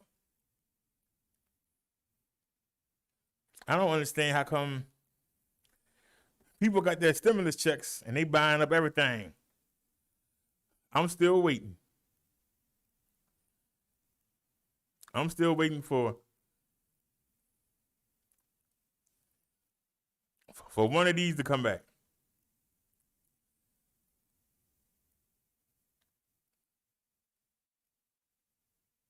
They had a used one for $700. I'm waiting. You got 500 watts, and this got a 12.5 amp battery.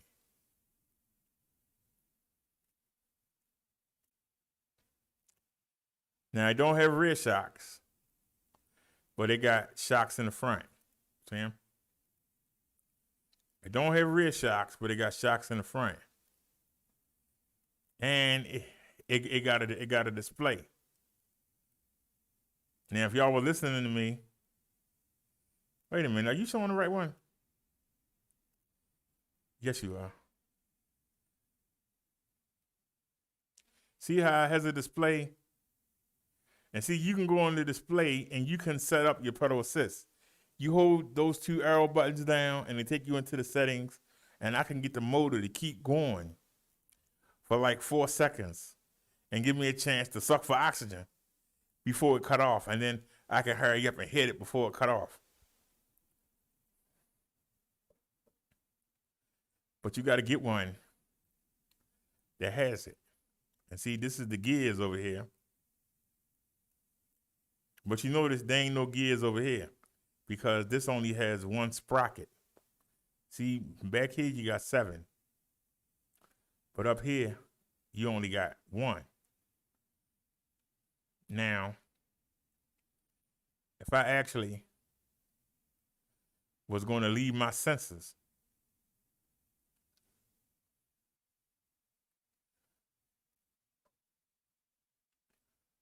if I was going to leave my senses and go into the watch list, I didn't hit that. Oh, it's still going on? Wait a minute. What is this?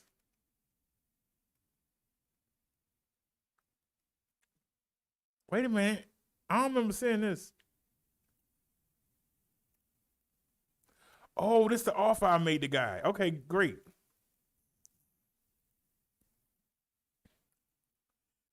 I made this guy an offer for this bike. Now, I wanted a folding bike.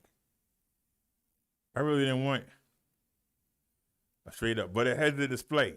Remember the display I told you about where I could set up the passenger assist? It has the display.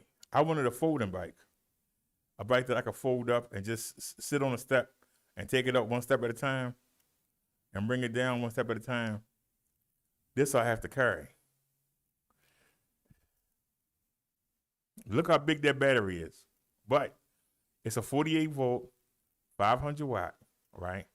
I really wanted 20-inch fat tires, but I'll deal with that because it does slope down at the end. It's going to be hard for me to get my leg over it, but that's okay. I'll get used to it.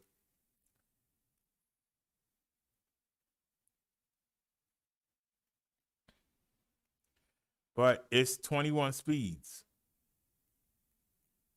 And as you can see, it has a front derailleur and a rear derailleur. And what that means is that, wait a minute, let me come back out. Is it gonna let me blow it up? No.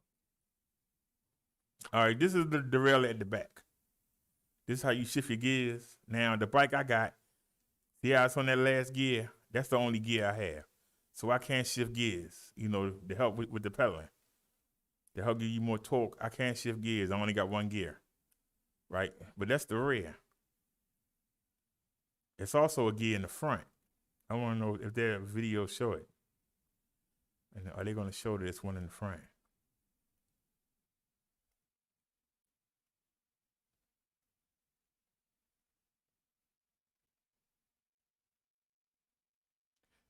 I don't think they show it in none of the pictures. I'm looking. I don't know if you can see it.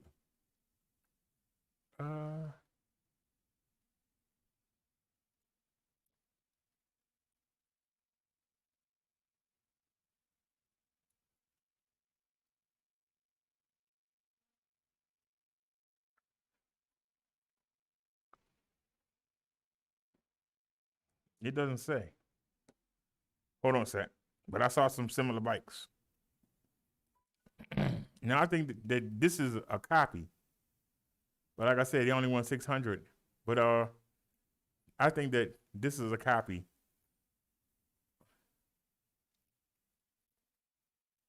of the Anchair. See, 21 speed. That ain't no $400. They want $659. But this is a good picture right here. If it blow up. All right.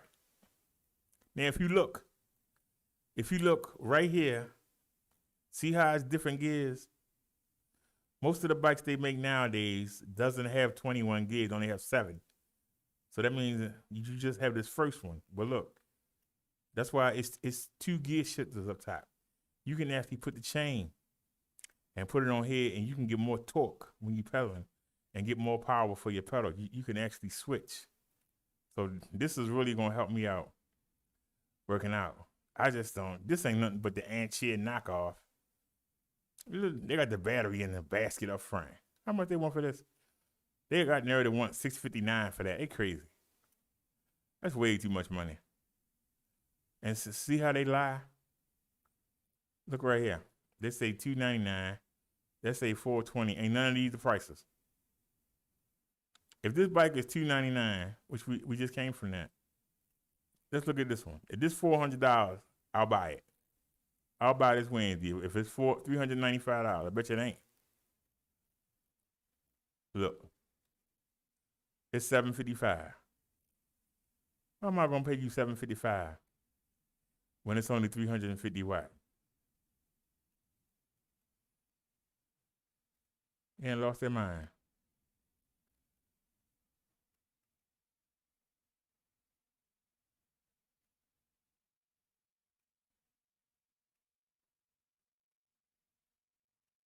This is $198. Look at the real price. Look at that.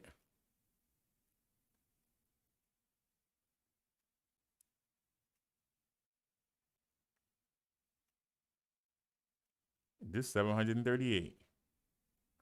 It's still spinning. You keep on spinning. I don't want you.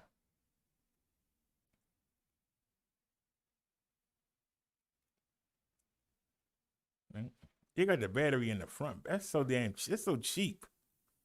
I mean, it'd be easy to switch it out. I ain't gonna say that. But it's only 300. Nah. I don't like how high it is, but $99, right? You see it say $99, right? Let's go down here and look.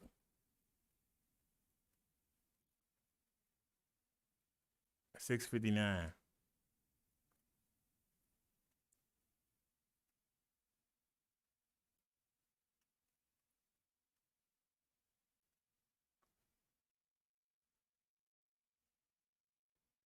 It's only 350 watt though. And does it have a display?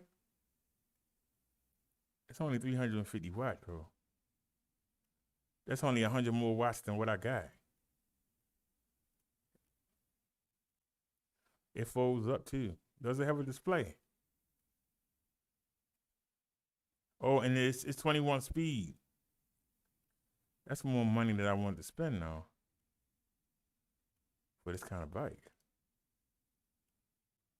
All right. They have a 20-inch. 20-inch, 350. I don't like that.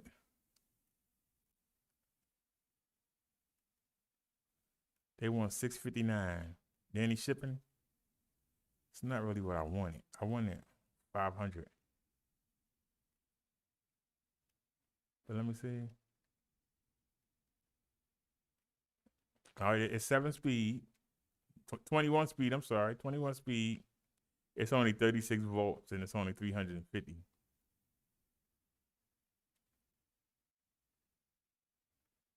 Oh, it got suspension though. Let me see, go back up. It got full suspension.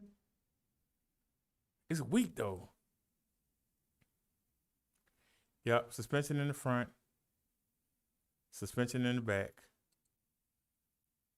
It's not strong. I want 500 watts though. It's 350. And it's not 48 volt. That's the problem. It's not 48. It was 48 volt. I might could deal with it.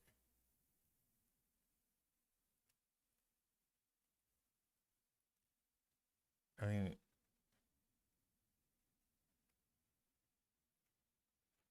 how much they want for this one?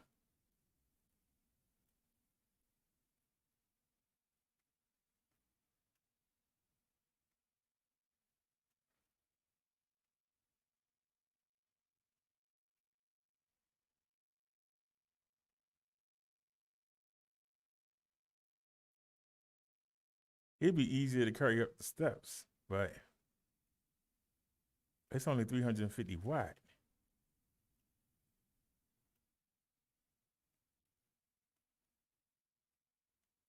And see, it's only 7 speed.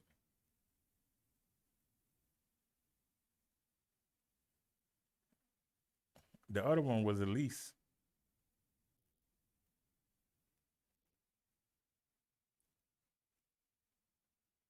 This one is 21 speed. But the battery on the front, I don't like that.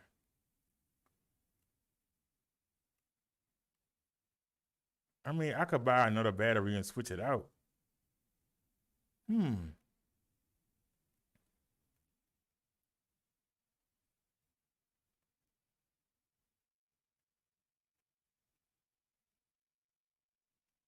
I don't know. What do y'all think?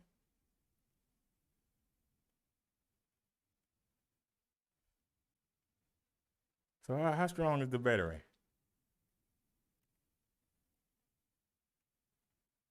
It just say 36 volt with what?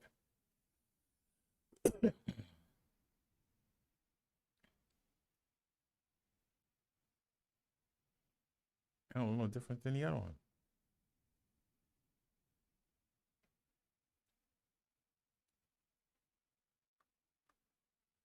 $36-volt 8R. So that's only 100 watts stronger. Oh, the load capacity is only 200 pounds. I can't do nothing with that. Get these cheapy-cheaps out of here. We can't do nothing with this. This mess out of here. Get that cheap stuff out the way.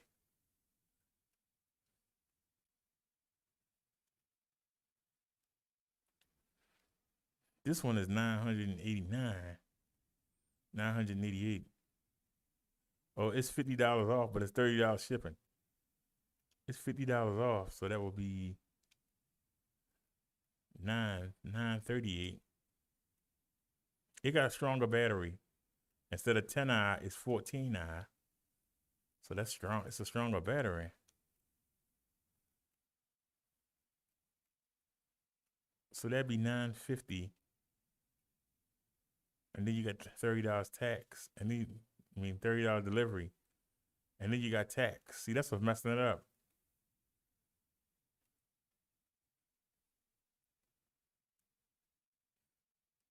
$20 miles per hour.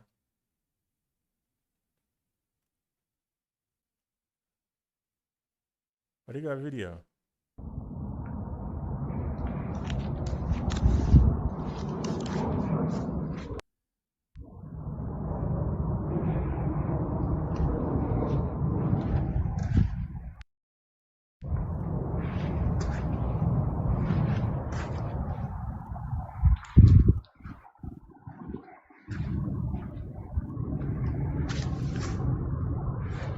They got a display. Looks a little raw.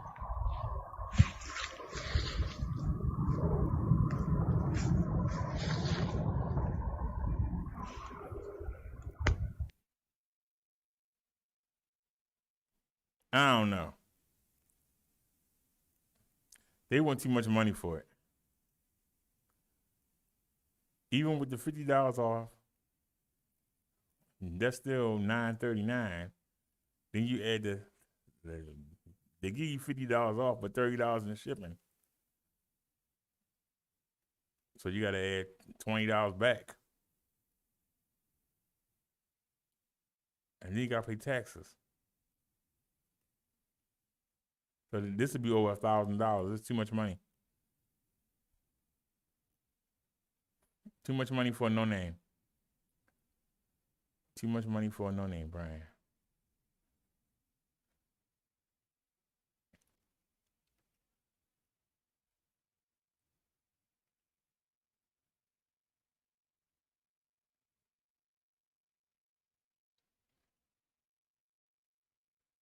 Now, this is the bike.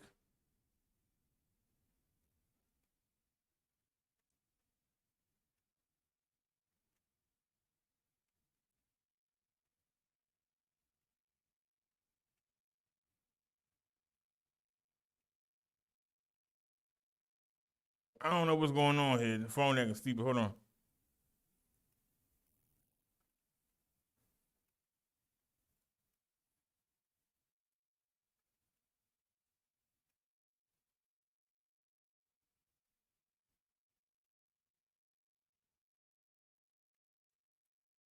The commercial.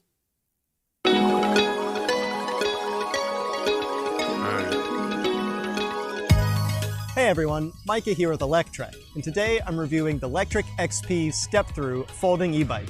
Let's check it out. The original Lectric XP was the king of the budget e-bikes, and the Lectric XP Step-Through continues that tradition by retaining everything that made the original Lectric XP so great, and just adding a lower frame to make the bike even more comfortable for mounting and dismounting. The beauty of this bike has always been the right set of compromises to maintain a high-performance electric bike at a low price of just $899, and that's with free shipping too. So what do you get with the Lectric XP Step-Through?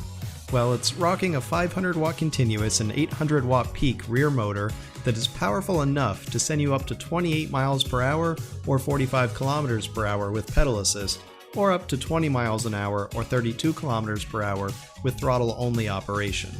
To get to that class 3 top speed of 28 miles an hour, you can pedal pretty hard or you can just lightly spin the pedals. As long as you're in level 5 pedal assist and there's some pedal movement, the bike will take you up to that 28 mile per hour top speed, which is quite fast on such a small vehicle like this. It's definitely a thrill you're going to want to experience. And of course, you can also limit the bike back to 20 miles an hour if you're in a class 2 only jurisdiction. Now I mentioned compromises, and so let's talk about where those fall into the rest of the spec sheet. When it comes to battery capacity, the 500 watt-hour battery is not that large by any reasonable standards, and many other e-bikes these days are well into the 600 or 700 watt-hour range. But even with a somewhat average battery capacity of 500 watt-hours, you still get at least 20 miles of range or 32 kilometers, even if you're riding pretty hard on throttle-only riding. If you give it some real pedal assist, then you can get closer to double that mileage as well. And for most people, that mileage is totally acceptable. I mean, we're talking about leisurely riding here, recreational riding. No one's competing on this bike. Other compromises include the lack of suspension and the entry-level parts like mechanical disc brakes and lower-tier Shimano 6-speed transmission. But you know what? Those compromises are just fine, because those components are all just fine. I mean, they're not premium, and of course, nothing about this bike is premium. But they're all quite good enough for recreational riders that are just looking to have fun and find an e-bike with high value, not necessarily one with top-shelf components. And sure, suspension would be nice, but whenever I see a super cheap suspension fork on a budget-level e-bike, I just wish they'd gone with a rigid fork because I know it's going to be built stronger and last longer. And plus, with these 4-inch fat tires, if you keep the right air pressure and you don't overinflate them, they kind of serve as pseudo-suspension and help absorb some of the bumps in your ride. So there's been a lot of give and take here with Lectric XP, but keep in mind that for one of the lowest prices in the industry, just $899, this e-bike gives you 28 miles per hour top speed, an 800 watt peak motor, front and rear LED lights, an included rear rack, and front and rear full metal fenders. That's pretty impressive, and that's some real value. And on top of all of that, it's still a folding e-bike too.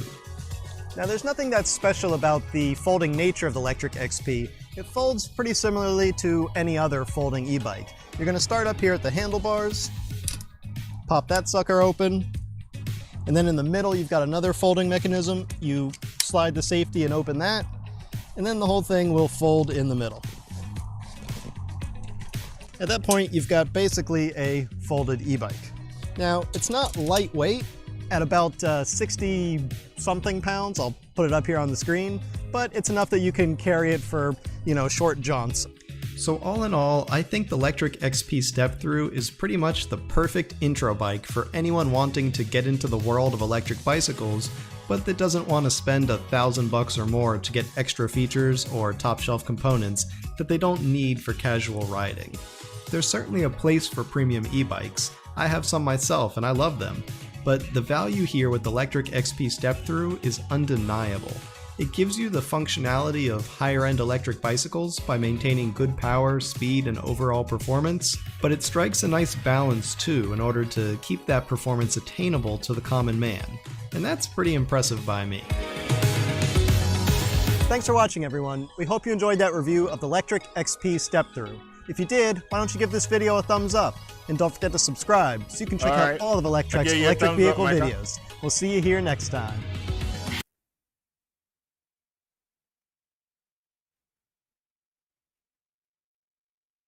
All right, so give me your honest opinion. The first one or the second one? Let me pull the chat up.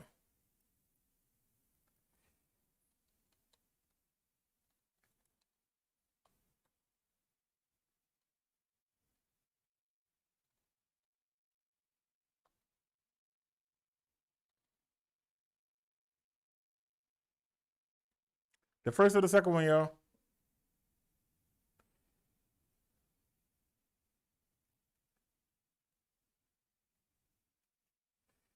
Oh man, I said I was gonna order something. Hold on, y'all.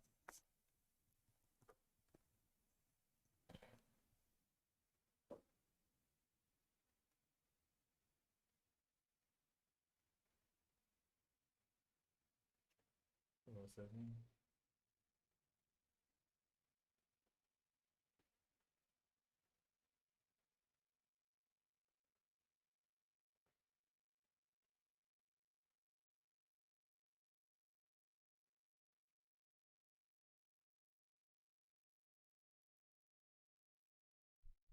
Welcome to the Minister Brother Derrick Show, and I am Minister Brother Derrick. I just want to say that I love Jesus, and that's the title of this song. I love you, Jesus. We'll follow you wherever you lead us. I love you, Jesus. Don't let the devil deceive us. Can't get enough. I love my Jesus. Well, people say to keep it real. But here's the deal. If you're not saved, you're missing out. If you're not born again, your future is in doubt. Your body wasn't made to last. When your time comes, it will be reduced to ash. Your flesh will rot, but your light will not. You know your soul will go on forever, so you better realize that you need God, or you will be surprised by the pain of a flame that never goes out. The pits of hell, where the heat swells up, there's no relief, not for a moment of peace. The agony and cries never cease, and someone in the background singing, burn, baby, burn. This isn't normal. Burn, baby, burn. I'm a walking inferno. But seriously, though, this will happen if Jesus come back and finds you napping. See, no one knows the time of day. But if you follow the word, it won't matter anyway. Because in heaven, no one will ever be sick or shed a tear. So in this realm, I show no fear. What you gonna do? Kill me? Make me a martyr? Give me a head start? Put me on the fast track? So keep macking, keep stacking, keep on shacking up. But get caught napping and the jig is up. And I just want to say, I love you, Jesus. Follow you wherever you lead us. I love you, Jesus. Don't let that devil deceive us. I love you, Jesus. If you think that witnessing to your neighbors is weird, think of foreign countries where statues of idols are revered. Nations of people who don't know God, only mythical characters like a Palo, Babel, or Zod. Most Americans believe in one Lord, one superior being. Christians should be scoring up souls by the million, but we spend our time fulfilling the desires of our flesh. We won't give Jesus our best effort, but we ask for blessings that we don't deserve. And you wonder why our prayers are not heard. In church, you put down those you really admire. You know you have a desire to make that easy money. Drive the fancy cars. You feel like a star. When you enter the bars or clubs, deep down your spirit isn't for God or his ways. So why should anybody listen to a darn thing you say? I love you, Jesus. Follow you wherever you lead us. I love you, Jesus. Don't let the devil deceive us. I love you, Jesus. We'll follow you wherever you lead us. Let the Holy Spirit feed us. And one more time. I love you, Jesus. All right, y'all, let's get it. Let's get to the Bible study. The minister, Brother Derrick Show. Let's get it. Welcome to the Sunday sermon, everyone. This is Brother Derrick, Minister Brother Derrick. And, you know, I want to come to you. And I want to tell you things that you can use and things that'll get you to have a connection with Jesus and God. So I wrote this, so I hope y'all enjoy it. So let's get to it. St. John wrote that Satan accuses us believers before God day and night. The Lord depends on us to do what is right. But our flesh is not tough enough to stand alone. We lean on Jesus so that we're no longer prone. See, if you're slack, you're vulnerable to attack. In many ways, men today are enslaved to the greediness of his flesh. Money, women, and cars, sports, pornography, and bars. But these are the things that God hates. So he separates and chastises us till we change our ways, humble ourselves, and pray. Remember, the house on the hill, you can't take it with you. That caddy with the grill, you can't take it with you. Those stocking dollar bills, you can't take it with you. Only your heart and your thoughts and your attitude will prove your place in heaven or the fires of hell. I wish you peace and I wish you well.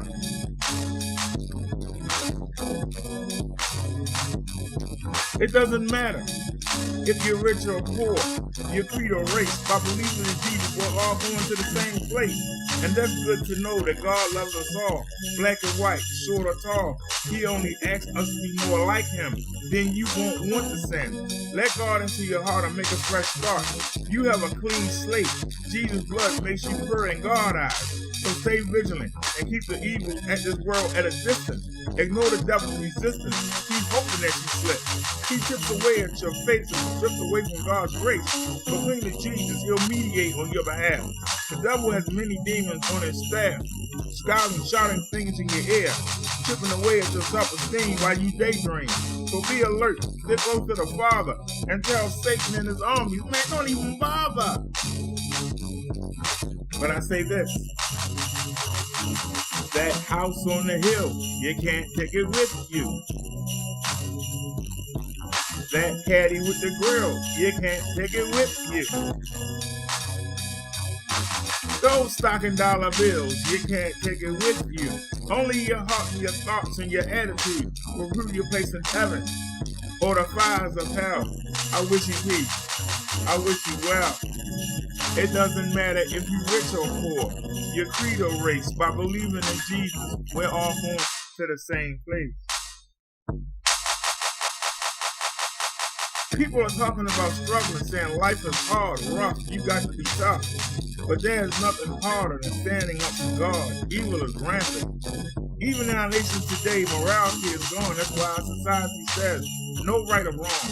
Fulfill your wants, go along with the crowd, or feel the wrath of that tongue. This country's going to hell in a basket, no a casket. And if you speak, you're labeled a fanatic, a Bible quoting, scripture quoting do-gooder, who's living in a fantasy world, waiting for a heaven that never comes. But God's will be done. You can't stop it. You're on the wrong side. Swallow your pride and humble yourself. Ignore the traps of this world. Study the word and let the knowledge unfurl. Because I'm telling you, that house on the hill, you can't take it with you. That caddy with the grill, you can't take it with you.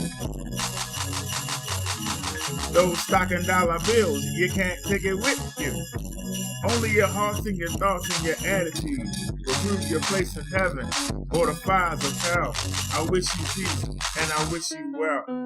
This is Minister Brother Derrick, and this is the new theme song for our Sunday sermon in the Bible study.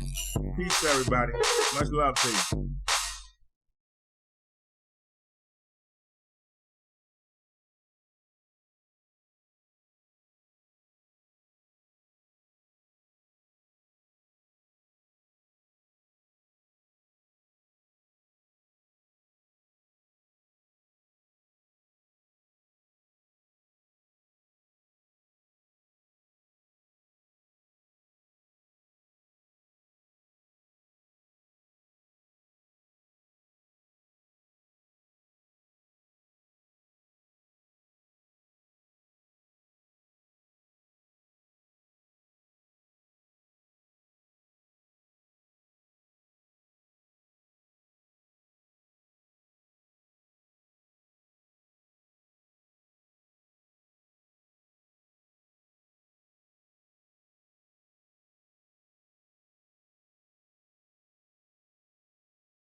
Are you a heart attack survivor?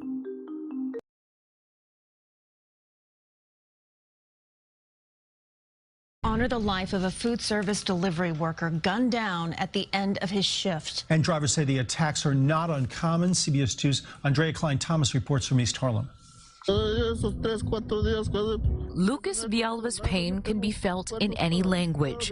His brother, Francisco Villalba Vitinho, was murdered at the Poor Richards playground just after 11 o'clock Monday night.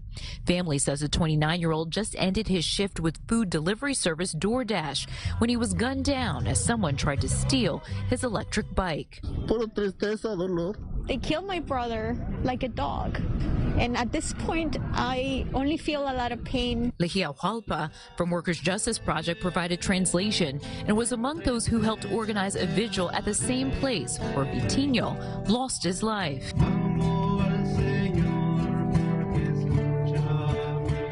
More than 100 people gathered. Most were fellow delivery workers. Some knelt in front of a makeshift memorial. Others brought flowers, and together they said prayers. We're in fear. We don't know if we could be next. During the pandemic, food service delivery workers formed coalitions banding together to demand more protections. And they say this murder shows just how vulnerable they are. Despite being deemed essential, they say they're a target. Many are migrant workers who are paid low wages and work in dangerous conditions while keeping the city going. I want them, for people not only to see what we have to go through to do this hard work, but people to start valuing and respecting our labor. In the worst of times, they lean on each other, hoping for justice. In East Harlem, Andrea Klein-Thomas, CBS 2 News. Vitinho worked to help his family back in Mexico. He used to deliver for a restaurant, and when he was laid off, he turned to the apps. No arrests have been made.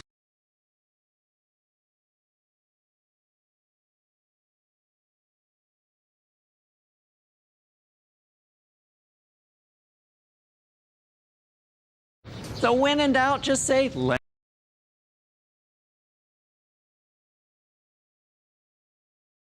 Tonight in a deadly shooting on I-5, a truck riddled with bullets. We now know 2 young children were inside.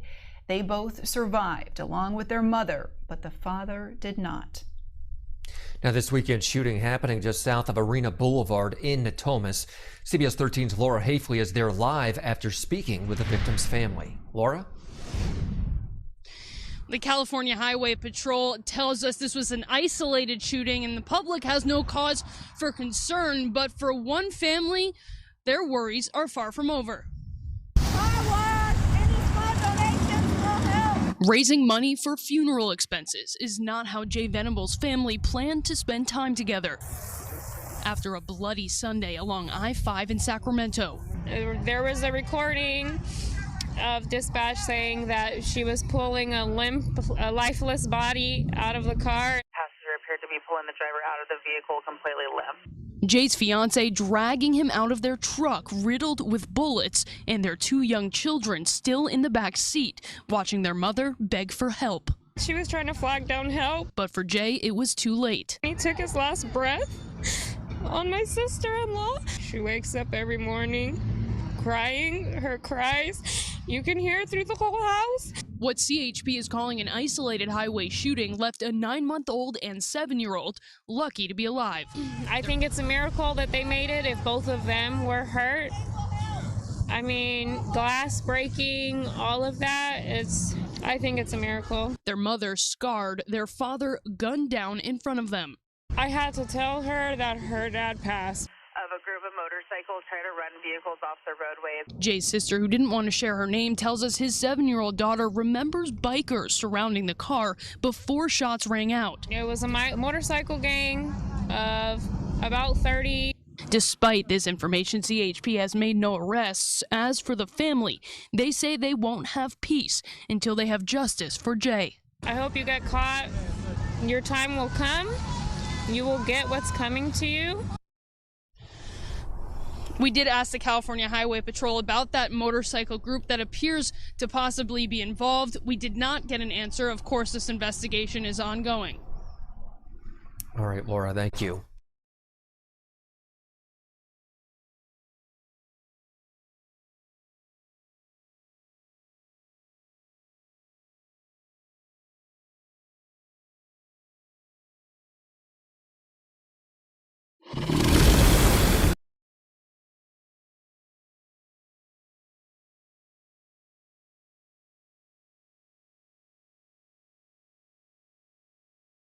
Attack at the U.S. Capitol. This time, a driver running straight into police before crashing into a barricade. The action killing one officer and hurting another. Officers opening fire on the armed suspect, killing him. And this morning, we're learning more about the people who were involved. Our D.C. Bureau Chief Ben Kennedy is in Washington, D.C. with the latest on this investigation. Officer William Billy Evans was killed in Friday's attack on Capitol Hill. And it is with a very, very heavy heart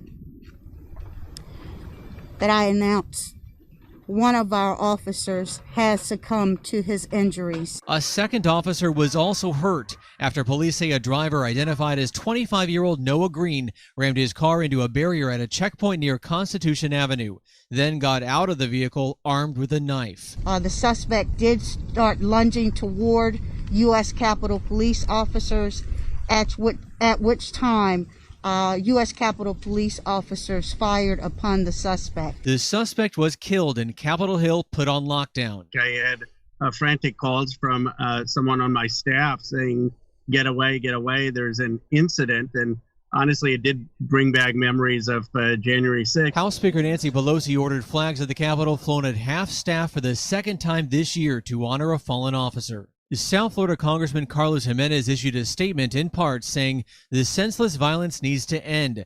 Our law enforcement agents, especially Capitol Police, have endured so much over the past year. Representative Ted Deutsch tweeted, heartbroken to learn one USCP officer has died in the attack. Today, someone who showed up at work today to protect the Capitol, to protect the people working at the Capitol. And that was Ben Kennedy reporting. The second officer who was hurt is expected to survive.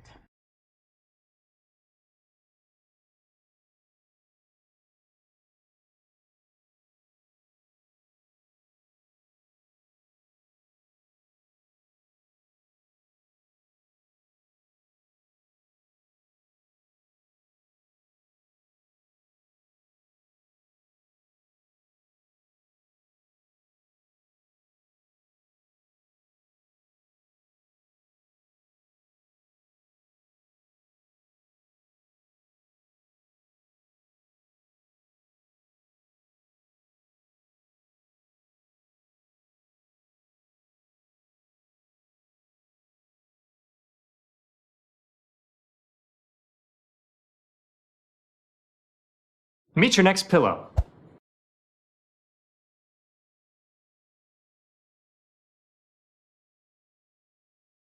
Well, now to video you're going to want to see. One woman proves not all heroes wear capes, and some even go shopping. CBS News' John Diaz explains how a boutique worker says a customer came to her rescue.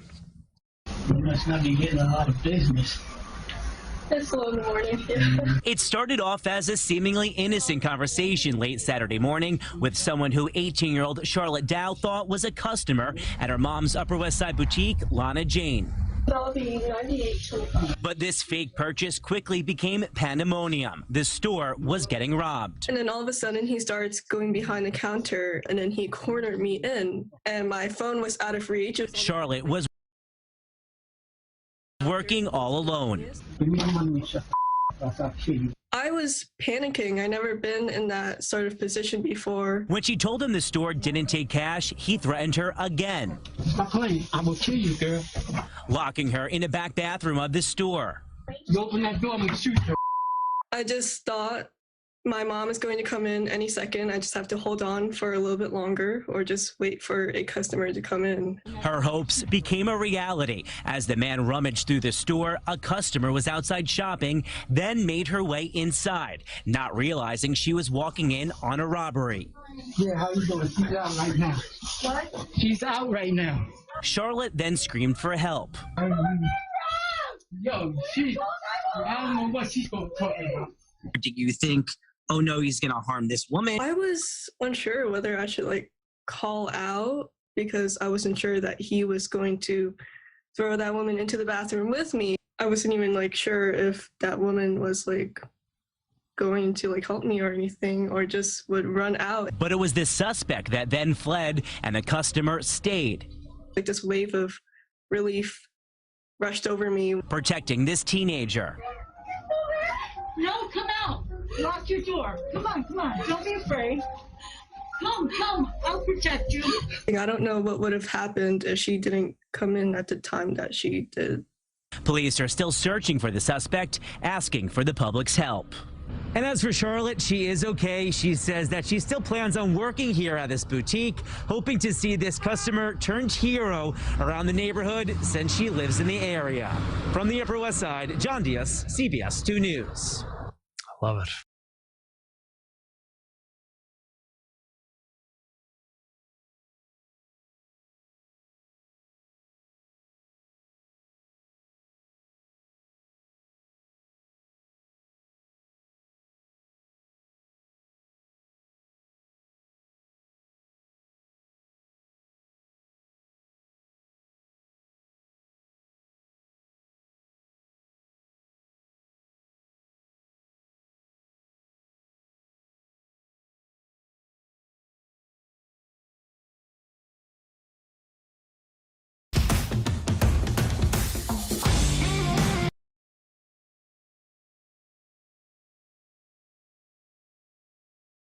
The tow truck operator killed on the job this past weekend. The husband and father of 3 young children was hit by a suspected DUI driver.